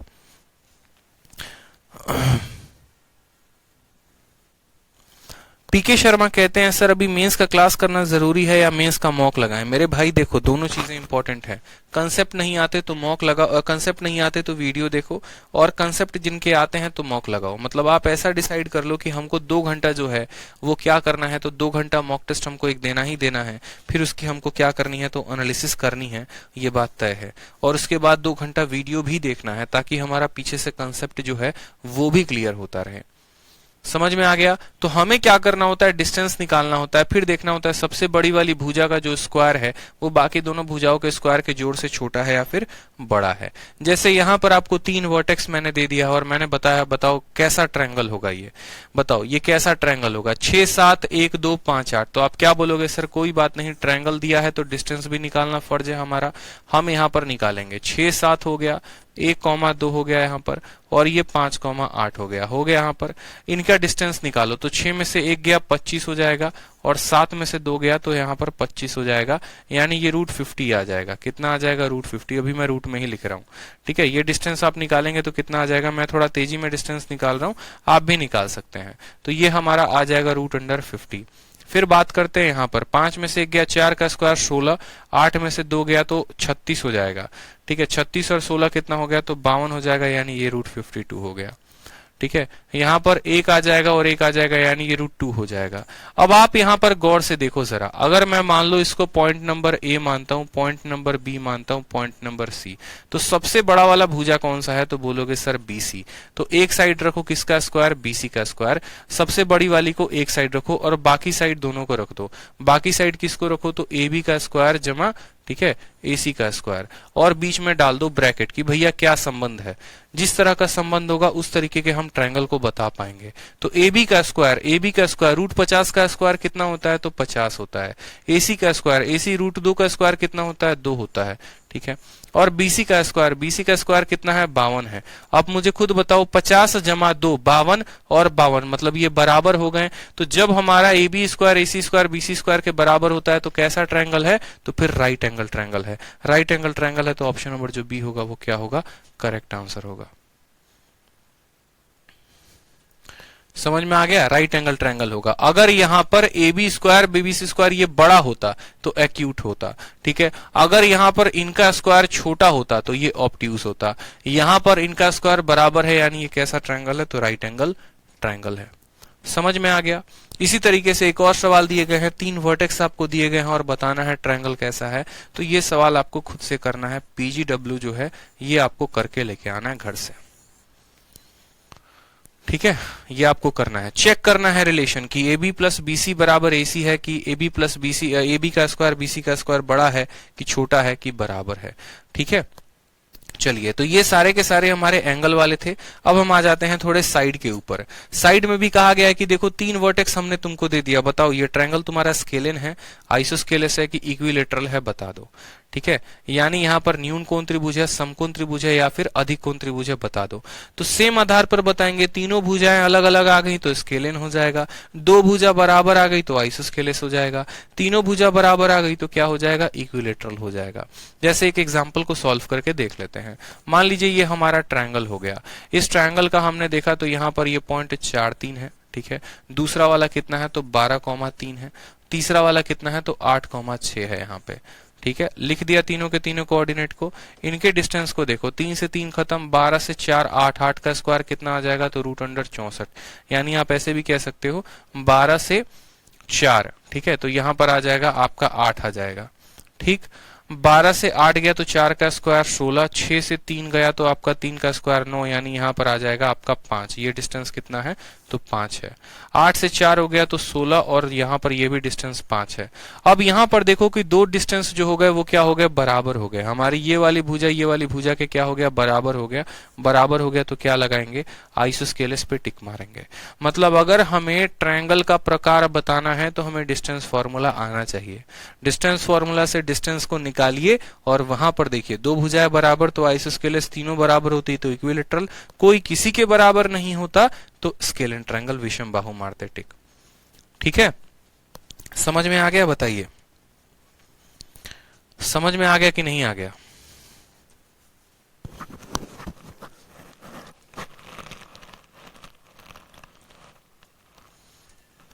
चलिए अब थोड़ा आगे बढ़ते हैं। अब बात करते हैं हम किसी भी कोऑर्डिनेट ज्योमेट्री में किसी भी त्रिभुज का क्षेत्रफल निकालने का तरीका।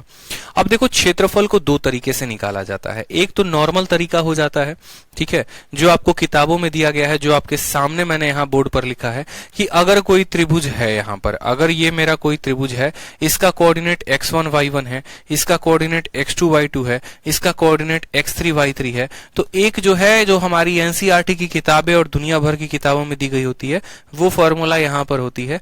जान के मैंने पिक्चर को क्लियर नहीं रखा है ताकि आप इसको याद ना करें, क्योंकि मैं आपको बहुत ही शानदार ट्रिक बताने वाला हूं एरिया को निकालने का। आपको ऐसा काम करना ही नहीं है, आपको ये फॉर्मूला याद ही नहीं करना है। बहुत बच्चे कंफ्यूज होते हैं, ये फॉर्मूला से करेंगे, फॉर्मूला से करेंगे।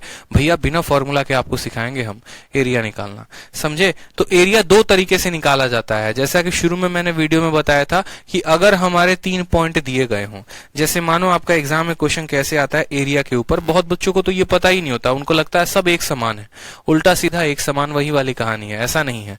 देखो, एक आपका तरीका होता है कि जैसे आपका एग्जामिनर क्या करता है, आपको तीनों कोनों के क्या देता है, तीनों का वर्टेक्स, जैसे मानो यहाँ कोऑर्डिनेट दे देता है। मान लो कह दिया 1 2 है, यहाँ पर कह दिया 3 2 3 है, यहाँ कह दिया 5 6 है, और तब बोलेगा बताओ इसका एरिया कितना होगा। ये एरिया पे पहला प्रश्न होता है। और दूसरा क्या होता है कि वो आपको कोऑर्डिनेट नहीं देता है, वो आपको कोऑर्डिनेट नहीं देता है, वो लाइंस देता है। और लाइन देकर तब पूछता है एरिया कितना होगा। जैसे मानो बोल देगा एगो ये लाइन है, एगो तुम्हारा ये लाइन है, और तीसरा वाला एक्स एक्सिस है, तो यहां पर जो एरिया बनेगा वो बताओ कितना होगा। ठीक है, तो यहां पर जो एरिया बनेगा वो बताओ कितना होगा। अब ऐसे हालातों में या तो आपको कार्टेशियन प्लेन बनाकर एरिया निकालना होता है। आपको ये देखना होता है कि ये वाला पॉइंट कितना है, ये वाला पॉइंट कितना है, ताकि इसका बेस बता पाओ, और फिर इनका पॉइंट ऑफ इंटरसेक्शन देखना होता है ताकि हाइट बता पाओ, और तब लगाते हो half into base into height. ठीक है, समझ में आया बात? तो वो जब पढ़ाऊंगा तो बताऊंगा यहाँ पे। और नहीं तो अगर आप इसको इस फॉर्म में कन्वर्ट कर दिए, आप यहाँ पर इसका कोऑर्डिनेट बता दिए, इसका कोऑर्डिनेट यहाँ बता दिए, और इसका कोऑर्डिनेट यहाँ बता दिए, तो आप जो फॉर्मूला अभी बताऊंगा उससे भी एरिया निकाल सकते हो बिना half into base into height का इस्तेमाल किए हुए। मतलब हमारे जो सिलेबस है उसमें एरिया दो तरीके से पूछे जाते हैं, या तो तीनों का कोऑर्डिनेट देके पूछा जाता है निर्देशांक देकर, और नहीं तो लाइनों को काट कर पूछा जाता है। जो अभी हम पहला टाइप पढ़ रहे हैं वो ये पढ़ रहे हैं। इसको निकालने के लिए बचपन में हमारा एनसीईआरटी में ऐसा फॉर्मूला दिया जाता था जो हमें नहीं ध्यान रखना है। हमें जो ध्यान रखना है वो हमारा स्टाइल ध्यान रखना है, मेरा अपना फॉर्मूला, जिसको आप ठीक है सीखेंगे। जैसे मानिए आपको कहा गया है कि भैया ये 3 वर्टेक्स हैं, 3 कोण हैं, ठीक है, और ये 3 कोण है और इनके द्वारा बना हुआ एरिया बताओ कितना होगा। तो आप बोलेंगे ठीक है सर, बहुत शानदार, देखो कुछ नहीं करना, यहां पर लिख देना पहले हाफ, ठीक है, फिर यहां लगा देना मॉड्यूलस का साइन। समझ में आ गया? पहला कोऑर्डिनेट कितना है, 2 है तो 2 लिखो, और उसका y है तो 4 नीचे लिखो।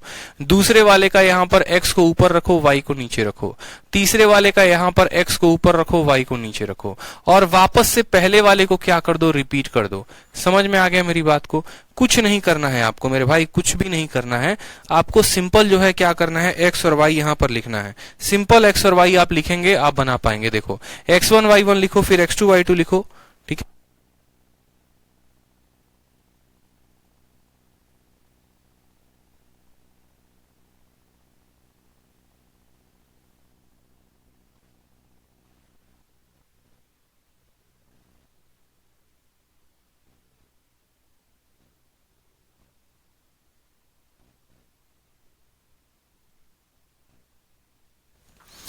तो यहां पर हमें बस ये करना है x1 y1 x2 y2 x3 y3, और वापस से यहां पर इसको रिपीट कर देना। दोबारा से समझो क्या लिखेंगे, हाफ, ठीक है, x1 y1, फिर यहां लिखेंगे x2 y2, फिर यहां लिखेंगे x3 y3, और यहां पर क्या करेंगे, पहले वाले को यहां पर वापस से हम रिपीट कर देंगे।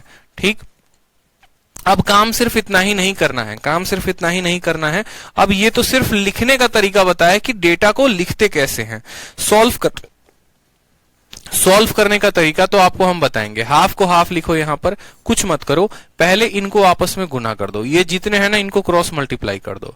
तो 2 इंटू 0 कितना हो जाएगा, 0, 0 इंटू 6 कितना हो जाएगा, तो 0, -3 इंटू 4 कितना हो जाएगा, -12, ठीक है।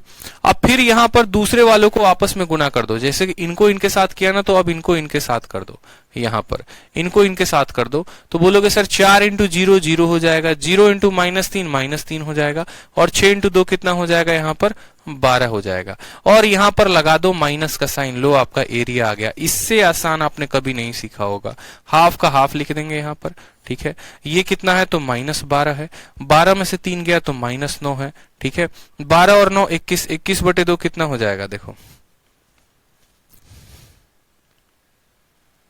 0 हो गया, 0 हो गया, -12 हो गया, 0 हो गया, देखो वर्टेक्स सही लिखे है, 2 4 हो गया, 0 0 हो गया, -3 और 6 हो गया, और 2 और 4 हो गया।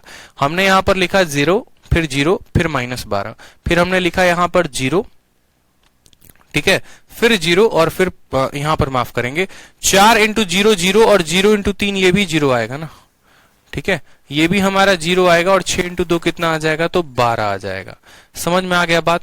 तो -12 यहां से, -12 यहां से, टोटल हमारा कितना हो जाएगा, -12 यानी 24, 24 का आधा कितना हो जाएगा, तो 24 का आधा 12 स्क्वायर यूनिट हम क्या बताएंगे, तो 12 स्क्वायर यूनिट हम इसका एरिया बताएंगे। ठीक है, 12 स्क्वायर यूनिट क्या बताएंगे, तो 12 स्क्वायर यूनिट जो है हम इसका एरिया बताएंगे। बहुत ही शानदार तरीका, दोबारा से समझिए। 2 इंटू 0, 0 इंटू 6, इस तरीके से हम कर पाएंगे। जैसे एक आधा क्वेश्चन आप और देखो, क्वेश्चन नंबर 51 खत्म हो गया ना, क्वेश्चन नंबर 52 को देखो।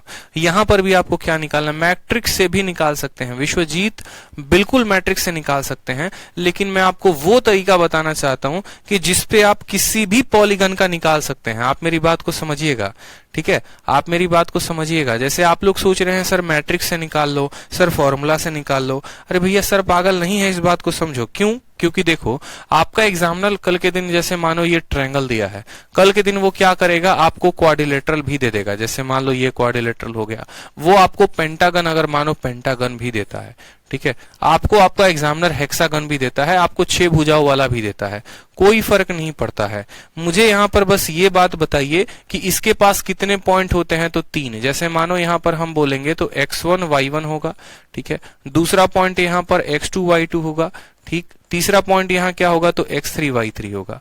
अब अगर क्वाड्रिलेटरल की बात करते हैं तो इसके में 4 पॉइंट होते हैं, x1 y1, दूसरा पॉइंट होता है x2 y2, तीसरा पॉइंट होता है हमारा x3 y3, ठीक है, चौथा पॉइंट होता है हमारा x4 y4। दोनों का एरिया निकालने का साथ ही तरीका बता दे रहे हैं यहाँ पर, x3 y4।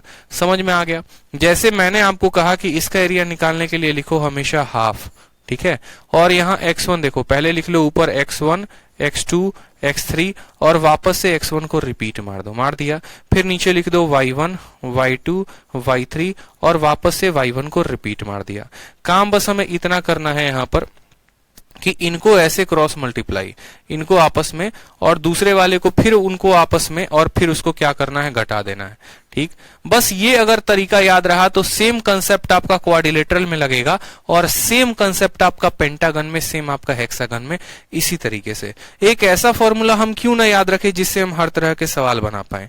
जैसे जब आप यहां पर देखेंगे क्वाड्रिलेटरल में निकालने का एरिया, तो क्वाड्रिलेटरल में भी माय डियर मैंने आपको सेम बताया, क्योंकि हम एक फॉर्मूला याद रखते हैं जिससे हमारे सारे के सारे क्या होंगे, area of polygon of n side. N side का कोई भी पॉलीगन है तो हमेशा सेम कंसेप्ट अपनाना है, x1 y1, x2 y2, x3 y3, x4 y4 जैसे क्वाड्रिलेटरल है, फिर पहले वाले का गुना, ब्लू वाले का एक साथ, हर ब्लू वाले का एक साथ यहाँ पे, और फिर पिंक वाले का एक साथ, और फिर ब्लू वाला माइनस पिंक वाला, वो हमारा क्या हो जाएगा, करेक्ट आंसर। जितने पॉलीगन आएंगे हर को एक साथ ऐसे सजाते जाओ और उसके बाद उनका एरिया निकाल दो, आपका आंसर आ जाएगा। कोई फॉर्मूला नहीं याद करने की जरूरत है 3 के लिए, कोई फॉर्मूला याद नहीं करने की जरूरत है 4 के लिए। हम यहाँ पर सीधा इस तरीके से लगाएंगे और हम अपना उत्तर लेकर आ जाएंगे। जैसे मानिए हम अपने सवाल में वापस से आते हैं और सवाल को देखते हैं, क्वेश्चन नंबर 52 को देखते हैं। हमसे इस त्रिभुज का क्या पूछा गया है, क्षेत्रफल पूछा गया है कि भैया बताओ इसका क्षेत्रफल कितना होगा। आप क्या बोलेंगे, बोलेंगे सर एरिया बराबर हाफ, ठीक है। x1 देखो 4 6 -3, x यहाँ 4 है, यहाँ 6 है, यहाँ -3 है, वापस से 4 को क्या कर दो, रिपीट कर दो। दूसरे वाले का हो जाएगा तो 5 हो जाएगा, 1 हो जाएगा, 5 हो जाएगा, और फिर इस 5 को क्या कर दो, रिपीट कर दो। समझ में आया? हाफ के जगह पर कितना लिखेंगे, हाफ लिखेंगे। 4 इंटू 1, 6 इंटू 5, 3 इंटू 5, तो 4 एकम कितना हो जाएगा, 4 हो जाएगा। 6 इंटू 5 कितना हो जाएगा, 30 हो जाएगा, और यहाँ 3 इंटू 5 कितना हो जाएगा, तो -15 हो जाएगा। बीच में लगा देंगे माइनस का साइन, ठीक है। अब यहाँ पर दूसरा वाला मल्टीप्लीकेशन करेंगे स्टार्ट। यहाँ पर 6 इंटू 5, 1 इंटू -3, 5 इंटू 4, 6 इंटू 5 कितना हो जाएगा, तो बोलेंगे सर 30 हो जाएगा। 1 इंटू -3 हो जाएगा -3, 5 इंटू 4 कितना हो जाएगा, तो हो जाएगा हमारा 20। लगा दीजिए यहाँ पर मोड, ठीक है। हाफ का हाफ लिखेंगे यहाँ पर। 30 जमा 4 34, 34 में से हमारा जो है 15 चला गया तो कितना आएगा, 19 आएगा, ठीक। और यहाँ पर देखेंगे 50, 50 में से 3 गया तो कितना हो जाएगा, 47 हो जाएगा। समझ में आ गया मेरी बात को? 17 से 9 गया तो 8 हो जाएगा, 4 से 1 गया तो 3 हो जाएगा, 38/2, यानी हम बोलेंगे सर 19 स्क्वायर यूनिट जो होगा वो क्या होगा, ठीक है। 17 से 9 8, 3 से 1 2, 3 से 1 माफ करिएगा, हमारा 28 आएगा ना, 28/2 आएगा, यानी 14 हो जाएगा। 14 जो होगा वो क्या होगा, करेक्ट आंसर होगा ऑप्शन नंबर डी, ठीक है। 19 28 कितना होता है, 47 होता है। 19 28 कितना होता है, 47 होता है, ठीक है। विश्वजीत कहते हैं thanks sir for giving best method for finding area of any polygon. कोई बात नहीं विश्वजीत, बस ऐसे कंसेप्ट आप अपनाते रहो और मौज में खेलते रहो। पूरी दुनिया अलग ही गोता लगाएगी, आप अलग ही कंसेप्ट के साथ रहोगे। ठीक है, चलो जैसे मानो आप सभी के लिए मेरे तरफ से एक होमवर्क हो जाएगा। होमवर्क क्या होगा, देखो आपके लिए मैं आपको एक सवाल दे रहा हूँ। आपका एरिया देखो, यहाँ ये पॉइंट 1 2 है, ये पॉइंट हमारा 4 5 है और ये पॉइंट हमारा 6 और 7 है। मैं आपको पूछ रहा हूँ कि इसका एरिया कितना होगा, बताएंगे। आपको 3-4 सवाल दे रहे हैं एरिया के ऊपर। क्यों 3-4 सवाल दे रहे हैं, चलो एक साथ लिख लो। ठीक है, ए हो गया, बी हो गया, सी हो गया, डी हो गया, ताकि एरिया को एकदम रट से जाओ। आपसे आपका एग्जामिनर पूछे तो आप एरिया एकदम रट से जाओ और उसको बनाओ। पहला वर्टेक्स मैंने कहा 1 2 है, दूसरा मैंने कहा 2 3 है, तीसरा मैंने कहा 4 5 है। तो बताओ एरिया हमारा कितना होगा। ठीक है, दूसरा हो गया हमारा -1, 3, फिर हो गया 4, -5। ठीक है, और फिर उसके बाद हो गया 6, 7। बताएंगे एरिया कितना होगा। तीसरा सवाल मेरा आपसे यह है -1, 5। ठीक है, -2, -7 और तीसरा हो गया 3, 4। बताओ एरिया कितना होगा। चौथा सवाल आपको जो है 1, 4। ठीक है, 2, 3। ठीक, 4, 6। हमारा एरिया बताना है कितना होगा। ये चारों सवाल आपको घर से करके आने हैं। आपको घर पे बैठ के प्रैक्टिस करना है और आपको जो है इसका आंसर निकालना है। ठीक है, और कोई भी डाउट होता है तो हमारा अपना टेलीग्राम डाउट ग्रुप है, maths doubt group by Aditya Ranjan, आपको उस पे भेजना है। ठीक है, maths doubt group by Aditya Ranjan, उस पे भेजना है और आपको वहां करेक्ट आंसर इसका मिल जाएगा। समझ में आ गया। ठीक है, तो जैसे कि मैंने आपको बताया था कि एरिया भी हम कितने तरीके से निकालते हैं, तो एरिया भी 2 तरीके से निकालते हैं। ये पहला तरीका होता है जिसमें हमारे कोऑर्डिनेट दे दिए गए होते हैं और हमें एरिया निकालना होता है।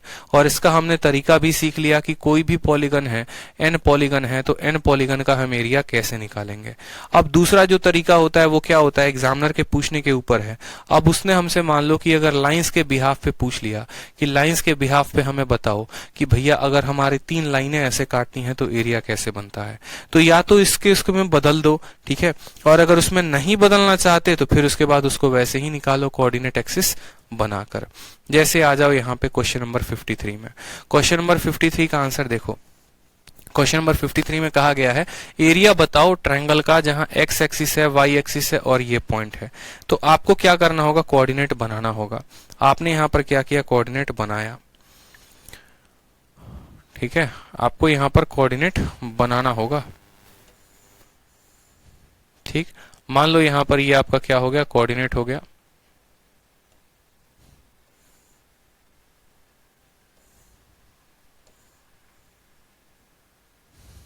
ठीक है, अब जैसे एक पल के लिए देखिए, कहा गया है 3x + 4y - 12। 3x ठीक है प्लस 4y - 12 बराबर कितना है, 0 है। आपको इसके इंटरसेप्ट निकालने का तरीका मैंने बताया है। बताओ कि इंटरसेप्ट कैसे निकालते हैं। इंटरसेप्ट निकालने के लिए 12 को उस साइड ले जाते हैं, फिर उस 12 से 3 को भाग करते हैं, यानी x पर जो चाप बनेगा वो कितने का बनेगा, तो x पर जो चाप बनेगा वो 4 का बनेगा। यानी आप ऐसे भी कह सकते हो, देखो अगर आप ऐसे भी कह सकते हो इसको कि अगर आपको इसको सॉल्व करना है तो आप लिखो x y। ठीक है, एक्स वाई लिखो। समझे मेरी बात को। जब आप x को 0 करते हो, जब आप x को 0 करते हो तो y का मान कितना आता है, 3 आता है। और जब आप y को 0 करते हो तो आपका x का मान कितना आता है, 4 आता है। समझेंगे मेरी बात को। जब आप y को 0 करते हो तो x का मान कितना आता है, 4 आता है। जब हमने यहाँ पर y को 0 किया तो x का मान हमारा कितना आ गया, 4। और जब x को 0 किया तो y का मान हमारा आ गया 3। मतलब ये हमारे दो क्या हो गए, तो ये हमारे दो कोऑर्डिनेट हो गए। ठीक है, तो हमें क्या करना है, उस आधार से हमें लाइनें खींचनी है। यानी पहला कोऑर्डिनेट हो गया 0 और 3 का, तो हम देखेंगे कि हमारा जो है x कितना होना चाहिए, 0 और y होना चाहिए 3। मतलब हमको ये वाला पॉइंट लेना है 0,3। ठीक है, हमको ये वाला पॉइंट लेना है 0,3। समझेंगे, पहला पॉइंट हमारा हो गया, ये पॉइंट हो गया हमारा 0,3। फिर देखो दूसरा पॉइंट लो, दूसरा पॉइंट हो गया 4,0। यानी यहां पर बात करेंगे तो हमारा x का मान 4 होना चाहिए और y का मान 0 होना चाहिए। ये हमारा हो गया 4,0।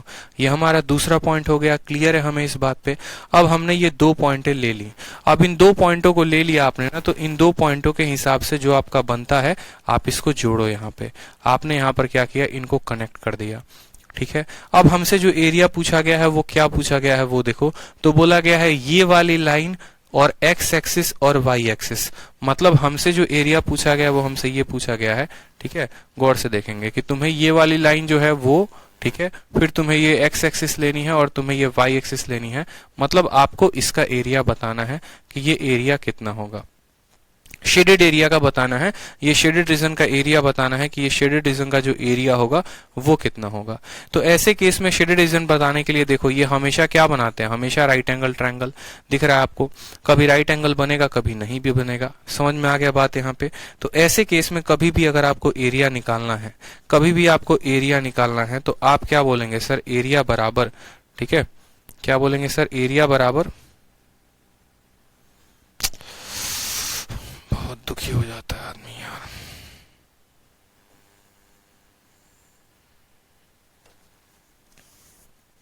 ठीक है सर, एरिया बराबर क्या होगा, तो एरिया बराबर होगा half into base into height. Right angle triangle का एरिया यही तो होता है, half into base into height होता है। बताओ जल्दी से। तो बोलोगे हाँ सर हाफ हो गया। ये जो बेस है ये बेस कहां तक जा रहा है, तो बेस सर 1 2 3 4 कहां तक जा रहा है, तो 4 तक जा रहा है। और ये जो हाइट है ये कहां तक जा रहा है, तो 3 तक जा रहा है, यानी हाफ इंटू 4 इंटू 3। 12 का आधा कितना होगा, तो 12 का आधा 6 स्क्वायर सेंटीमीटर होगा। तो इसका आंसर कितना होगा, ऑप्शन नंबर जो ए है वो करेक्ट आंसर है। मतलब हमें ये देखना होता है कि ये डिस्टेंस कितना है, फिर ये देखना होता है ये डिस्टेंस कितना है, और उस आधार पर हम बता पाते हैं। ठीक है, बताओ।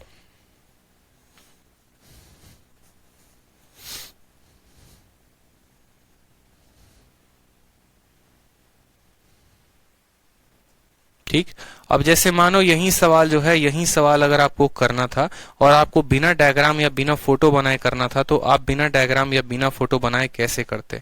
तो मैं वही आपको बताने की कोशिश कर रहा हूं कि इफ यू अगर आपको यही क्वेश्चन करना होता ना, अगर आपको यही क्वेश्चन करना होता माय डियर, और आपको यहाँ पर बिना फोटो के करना होता, बिना फोटो के करना होता, तो आप बिना फोटो के ये सवाल को कैसे करते।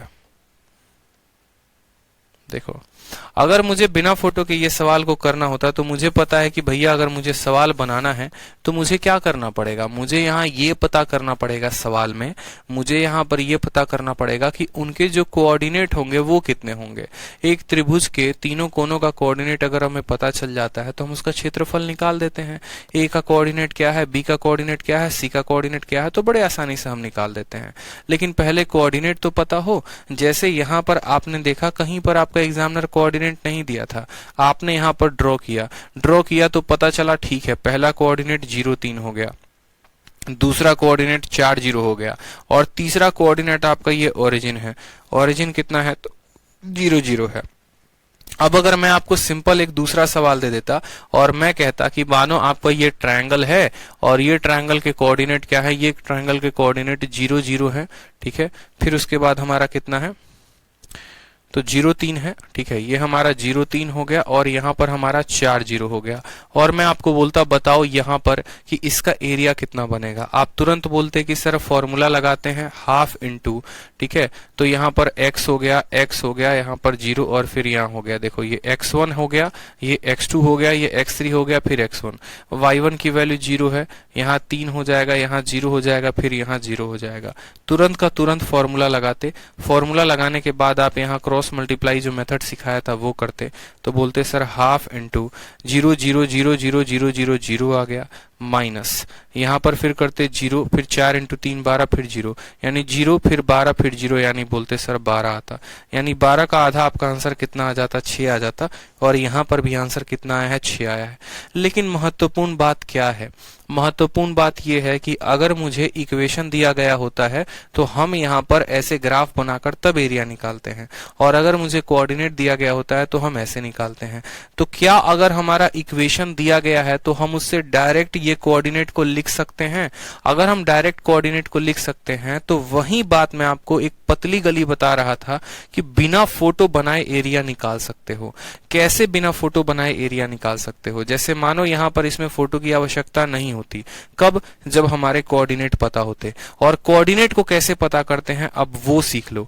जैसे ये लाइन है, अब ये लाइन में मैं क्या करता कि मैं x को 0 रखता, y हमारा 3 हो जाता, y को 0 रखता तो x 3 हो जाता। तो दो कोऑर्डिनेट तो हमें पता चल गए, तो हम यहाँ पर एक कोऑर्डिनेट 0 3 और दूसरा कोऑर्डिनेट 4 0 लिख देंगे। और तीसरे का पता कैसे चलेगा, इन्होंने कहा है x एक्सिस और y एक्सिस, और हमें पता है x एक्सिस और y एक्सिस आपस में कहां पर काटते हैं, x एक्सिस और y एक्सिस आपस में ओरिजिन पर काटते हैं। तो पक्का यहाँ पर तीसरा जो कोऑर्डिनेट होता वो 0 0 होता।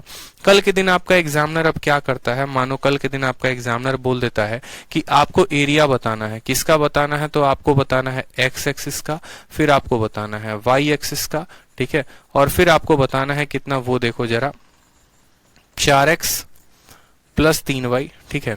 4x 3y बहुत हो गया, आप ऐसे समझ लो 2x प्लस 7y, ठीक है, बराबर मान लो यहाँ पर 14। और आपको कहता है कि ये 3 लाइनें हैं, इनका एरिया बताओ कि इनका एरिया कितना होगा। सिंपल, कोई जरूरत नहीं है लाइन लेने की, कोई जरूरत नहीं है आपको यहाँ पर ग्राफ खींचने की, कुछ भी जरूरत नहीं है। आप बोलोगे देखो जहां x एक्सिस और y एक्सिस कटेंगे तो वो हमारा ओरिजिन होता है, यानी हमें पहला पॉइंट पता चल गया कि 0,0 होगा। दूसरा आप यहाँ पर देखो, जब आप x को 0 रखते हो तो x को 0 रखते हो तो y का मान 2 आता है, यानी जब हमारा x 0 होता है तो y का मान 2 आता है। जब y को 0 रखते हैं तो x का मान कितना आएगा, तो जब y को हम 0 रखेंगे तो x का मान 7 आएगा। आपको 3 कोऑर्डिनेट मिल गए, और जब तीनों कोऑर्डिनेट मिल गए तो एरिया निकाल दो। क्या जरूरत है ग्राफ बनाने की, कोई जरूरत है ग्राफ बनाने की, कोई भी जरूरत नहीं है, सीधा का सीधा एरिया निकाल दो। हाफ इंटू कैसे लिखोगे, 0 0 7, तो 0 0 7 और फिर पहले वाले को रिपीट, 0 2 0, देखो 0 2 0 और फिर पहले वाले को रिपीट मारो, ठीक है। हाफ हमारा आ गया यहाँ पे, 0 इंटू 0 7 इंटू 2 14 और 0, तो हमारा 14 आ गया। 0 हो गया, 0 हो गया, 0 हो गया, मतलब ये, यानी 14 का आधा कितना हो जाएगा, तो 14 का आधा हमारा 7 हो जाएगा। 7 is the correct answer, 7 is the correct answer. समझ में आ गया बात यहाँ पे, 7 जो होगा वो क्या होगा, करेक्ट आंसर होगा, ठीक है। 7 जो होगा वो क्या होगा मेरे भाई, करेक्ट आंसर होगा। तो ये बातें हमें समझनी थी, ये बातें हमें क्या समझनी थी, बार बार समझा रहा हूं आपको, एरिया निकालने के 2 तरीके होते हैं। एक हमारा ग्राफ वाला तरीका होता है, दूसरा हमारा कोऑर्डिनेट वाला होता है। कोऑर्डिनेट वाला होता है तो हम आसानी से निकाल लेते हैं, ग्राफ वाला होता है तो बच्चा उसमें फंसता है। तो फंसने की कोई जरूरत नहीं है, कोऑर्डिनेट बता दोगे तो आराम से निकाल पाओगे। अभी जैसे 2-3 सवाल और करवा देता हूँ आप लोगों को, ताकि आप लोग का जो पॉइंट है वो और क्लियर हो जाएगा, ठीक है। जैसे यहाँ पर पॉइंट जो है आप लोग का और क्या हो जाएगा, और क्लियर हो जाएगा। जैसे मानिए क्वेश्चन ये मेंस का आया हुआ है 13 सितंबर 2019। मेंस में आपको एरिया के ऊपर ही ज्यादा सवाल पूछे गए हैं, और मेंस के सभी सवाल हम करवा दे रहे हैं। जैसे पूछा, पहला क्वेश्चन आपको बोला गया है कि x प्लस वाई का मान हमारा 3 है, 2x प्लस वाई का मान 12 है, और साथ में x एक्सिस। ये 3 लाइनें हैं, और इन 3 लाइनों के बीच का हमें एरिया बताओ कि ये 3 लाइनों के बीच में क्या एरिया बनेगा, कितना बनेगा, जरा हमको समझाओ। हमको कुछ नहीं आता है, आपका एग्जामिनर कहता है हमको कुछ नहीं आता है, तुम हमको बताओ कि भैया एरिया कितना होगा। साफ तौर पर बोलोगे भाई ठीक है, तेरे को एरिया चाहिए ना, भाई तेरा एरिया निकाल के देगा, कोई दिक्कत की बात नहीं है, ठीक है। आराम से अपन एरिया निकालेंगे और मौज में जो है एरिया बताएंगे एग्जामिनर को। तुम क्या समझते हो हमको आता नहीं, हमको सब कुछ आता है, बस हम शांत बैठे रहते हैं। उसको ऐसे बोलना, जब जरूरत पड़ेगा तभी बताएंगे, नहीं तो नहीं बताएंगे, उसको ऐसे बोलो, ठीक है। चलो देखो, मान लो यहाँ पर आपने यहाँ पर बढ़िया सा इक्वेशन बना दिया, ठीक है। समझते चलो सवाल को।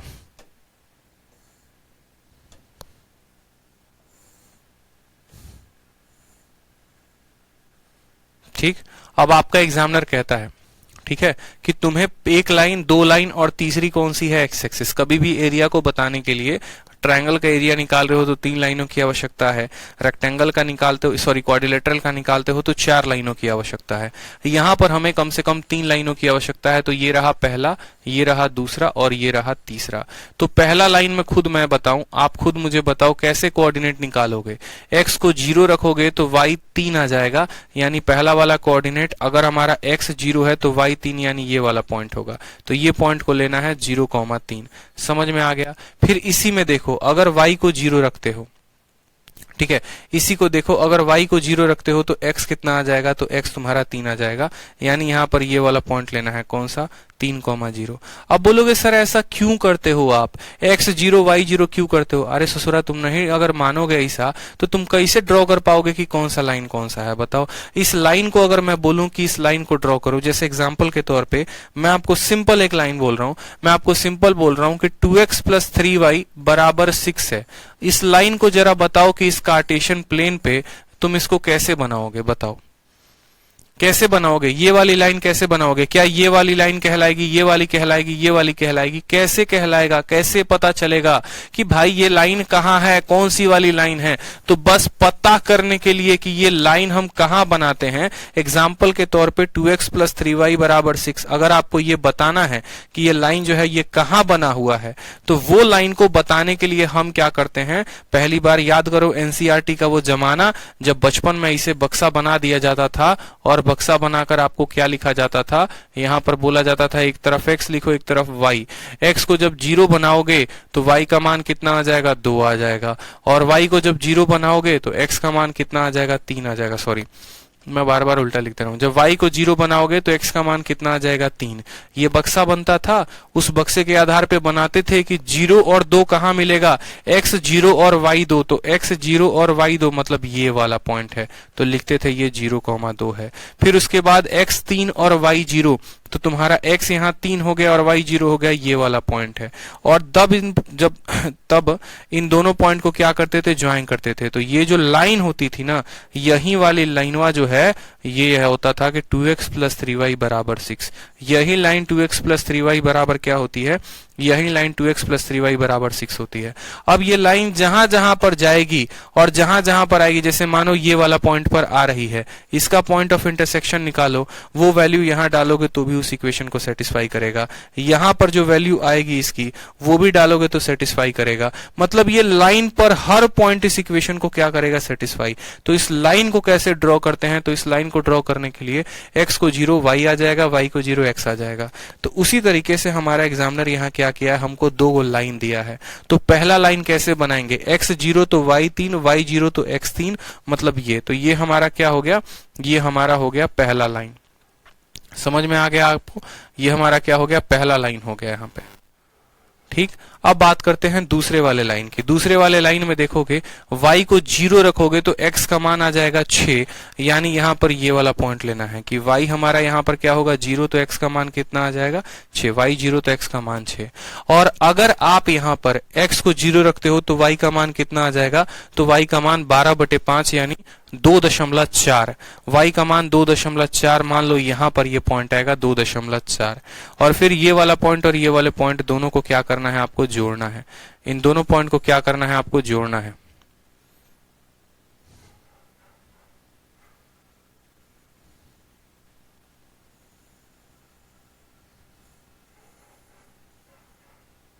ठीक है, इन दोनों पॉइंट को क्या करना है, जोड़ना है। ये वाला पॉइंट हमारा है और ये पॉइंट कितना है, तो आप कह सकते हो 2.4 है, यानी यहां पर y की वैल्यू कितनी है, तो देखो x की वैल्यू 0 है लेकिन y की वैल्यू 2.4 है।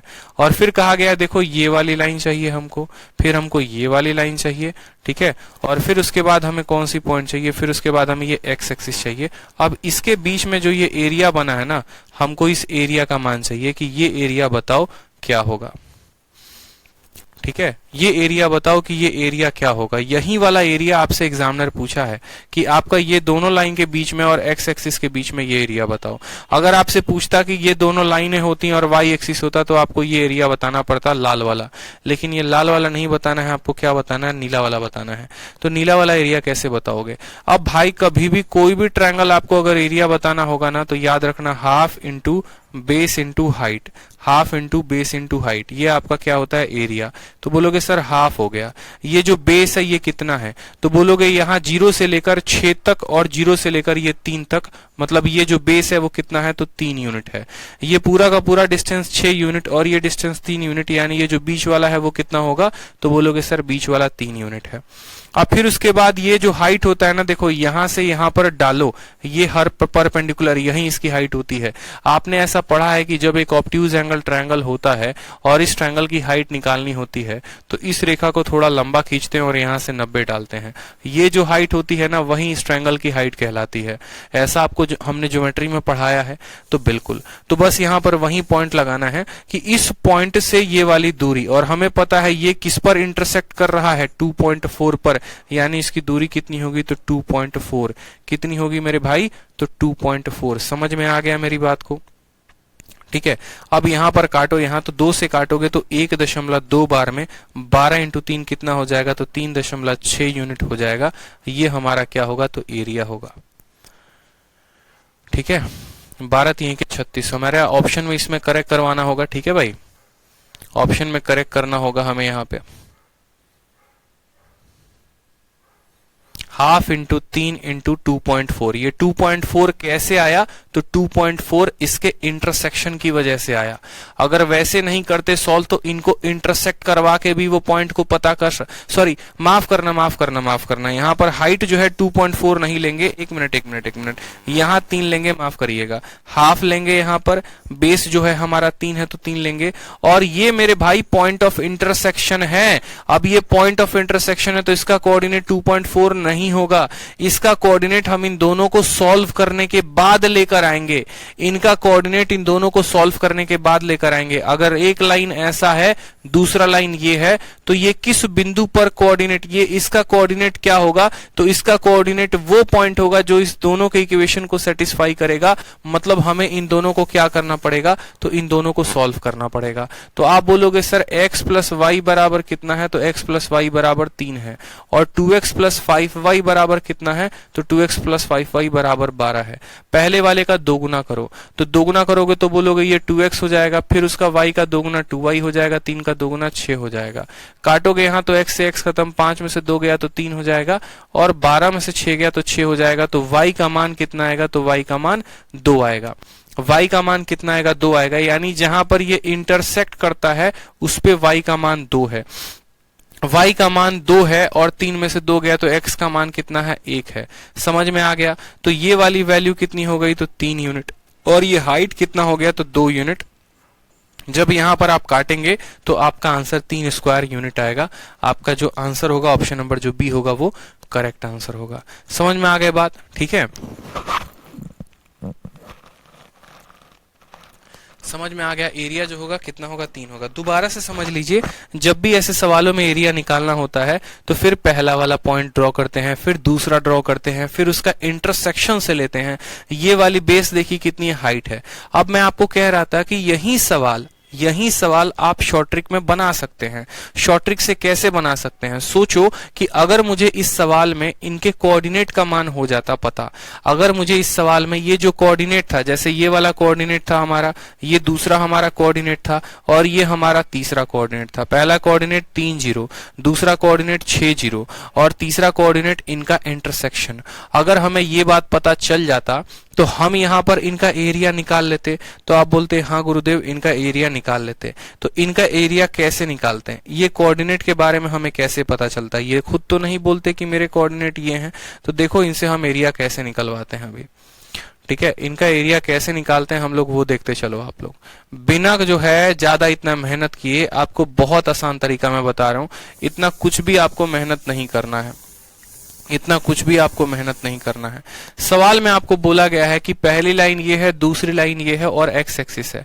99% बच्चे ऐसे सवालों का फोटो को ड्रॉ करके एरिया बताते हैं।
अब साउंड क्लियर है? माफ करेंगे, बैटरी इसकी डाउन हो गई थी। ठीक है, बैटरी इसकी डाउन हो गई थी, कोई बात नहीं। मैं दोबारा से बता देता हूं, क्वेश्चन नंबर हम लोग इस पे थे। मैंने आपको ये कहा कि जैसे मानो एक तरीका हो गया हमारा ये ऐसे एरिया निकालने का, और दूसरा तरीका हमारा हो गया एरिया को ऐसे निकालने का। 2019 में भी ये सवाल पूछा गया था, 2019 के बाद ये सवाल दोबारा से 2020 के मेंस में पूछा गया था। तो इतना तो अंदाजा आपको लग गया होगा कि 2021 के भी मेंस में, मतलब इस वाले मेंस में भी ये पूछा जाएगा। ठीक है, 2020 वाले में भी ये पूछा जाएगा।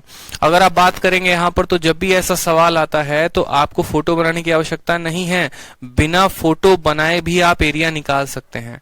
ठीक है, जैसे यहाँ पर कहा गया ये वाली रेखा और एक्स एक्सिस, तो एक्स एक्सिस पर y का मान 0 होता है। y का मान कितना होता है? 0 होता है। y को 0 रखोगे तो पहला कोऑर्डिनेट 3,0 मिल जाएगा, तो पहला कोऑर्डिनेट 3,0। यहाँ y को 0 रखोगे तो कोऑर्डिनेट 6,0, तो 6,0। और तीसरा कोऑर्डिनेट निकालना है तो इन दोनों के इंटरसेक्शन से निकालो। इंटरसेक्शन का जो है क्रॉस प्रोडक्ट मेथड वो मैंने आपको बता रखा है। तो क्रॉस प्रोडक्ट मेथड से इनका इंटरसेक्शन निकालोगे तो वैल्यू आएगी 1,2। अब जब एक त्रिभुज के तीनों कोऑर्डिनेट आपको मिल जाएंगे तो क्या आप एरिया नहीं निकाल लोगे? फिर क्या जरूरत है आपको वहां पर फोटो बनाने का और चलचित्र दिखाने का, रंग बिरंगा कार्यक्रम करने का? कोई जरूरत नहीं है। एग्जामिनर को मौका मत दो कि वो आपको ज्यादा समय लगवाए क्वेश्चन में। वो सवाल कैसा भी दे, उसका शॉर्ट अप्रोच आपके पास प्रिपेयर होना चाहिए, तभी बहुत बढ़िया खेल पाएंगे आप पेपर में। जैसे आपको फिर से अगले साल ये मेंस में क्वेश्चन पूछा गया, फिर से सवाल दिया गया 8x + 3y = 24, 2x + 8 बराबर y, और आपसे x एक्सिस। तो जैसे ये सवाल आया तो दो तरह के बच्चे हुए। एक वो स्टूडेंट हुआ जो ग्राफ बनाकर सॉल्व करेगा, और दूसरा वो स्टूडेंट हुआ जो बिना ग्राफ बनाए सीधा कोऑर्डिनेट निकालेगा, और कोऑर्डिनेट के बाद सीधा मेरा वाला तरीका लगाएगा और एरिया निकाल लेगा, और वो सवालों को सेकंडों में हल कर लेगा। तो उसने कहा सर देखो x एक्सिस की बात है, x एक्सिस पर क्या होता है? y 0 होता है। अगर y एक्सिस होता तो x 0 होता। तो x एक्सिस पर y 0, y को या y को क्या कर दो? 0 कर दो। y को 0 करोगे तो x का मान कितना आ जाएगा? 3 आ जाएगा। यानी पहला कोऑर्डिनेट आपका आ गया 3,0। ठीक है, फिर उसके बाद अगर हम बात करेंगे यहां पर, तो 2x = 8 बराबर y, 2x = 8 बराबर y।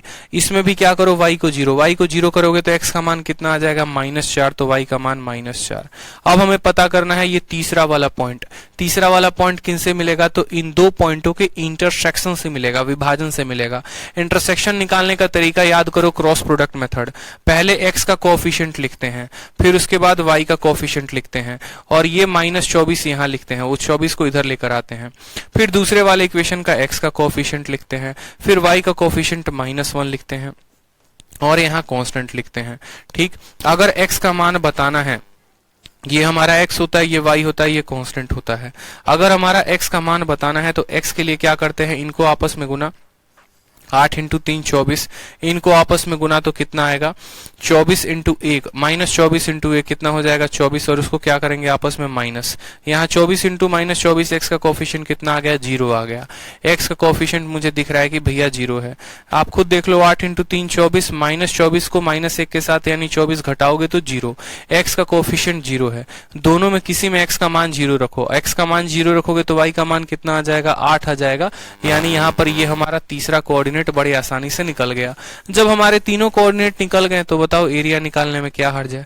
सेकंडों में निकाल देंगे। हाफ इंटू पहला कोऑर्डिनेट है 0, 8, दूसरा कोऑर्डिनेट है 3, 0, तीसरा कोऑर्डिनेट है -4, 0, और फिर पहले वाले को क्या कर दो? रिपीट मार दो। ठीक है, हाफ लिखेंगे यहाँ पर, 0 × 0, 3 × 0, 8 × 4 मतलब -32, फिर 8 × 3, 0, 0 और 0, 0 यानी हो जाएगा हमारा कितना? तो यहाँ पर इसको 8 × 3 -24, 32 और 24 कितना हो गया? 56, 56 का आधा कितना हो गया? तो 28 हो गया। यानी एरिया कितना आएगा? 28 स्क्वायर यूनिट। एरिया कितना आएगा? 28 स्क्वायर यूनिट आएगा। ठीक है, एरिया कितना आएगा? 28 स्क्वायर यूनिट। बिना फोटो बनाए हम एरिया निकाल सकते हैं, इस बात का ध्यान रखिए आप, और आपको ऐसे ही करना है, फोटो नहीं बनाना आपको। रेयर से रेयर केस में निकालेंगे। ठीक है, उसके बाद जो है हम यहाँ सब तब पढ़ेंगे to check whether the 3 points are collinear और नॉट, और नेक्स्ट क्लास में हमारा कोऑर्डिनेट ज्योमेट्री जो है वो खत्म हो जाएगा। ठीक है, नेक्स्ट क्लास में हमारा कोऑर्डिनेट ज्योमेट्री खत्म हो जाएगा। यहाँ से हम कोलिनियरिटी के बारे में पढ़ेंगे। कोलिनियरिटी के बाद जो है कोलिनियरिटी निकालने के 4 तरीके होते हैं वो देखेंगे, और उसके बाद हम पढ़ेंगे सर्कल के इक्वेशन। ठीक है, ये इस तरीके से करके हम खत्म कर देंगे। कोऑर्डिनेट ज्योमेट्री अगली क्लास में फाइनल है आपका। ठीक है, शीट भी आप लोगों को मिल जाएगी 70 सवालों के। तब तक आप लोग क्लास नोट्स को देखिए, वीडियो को देखिए और रिवाइज करते रहिए।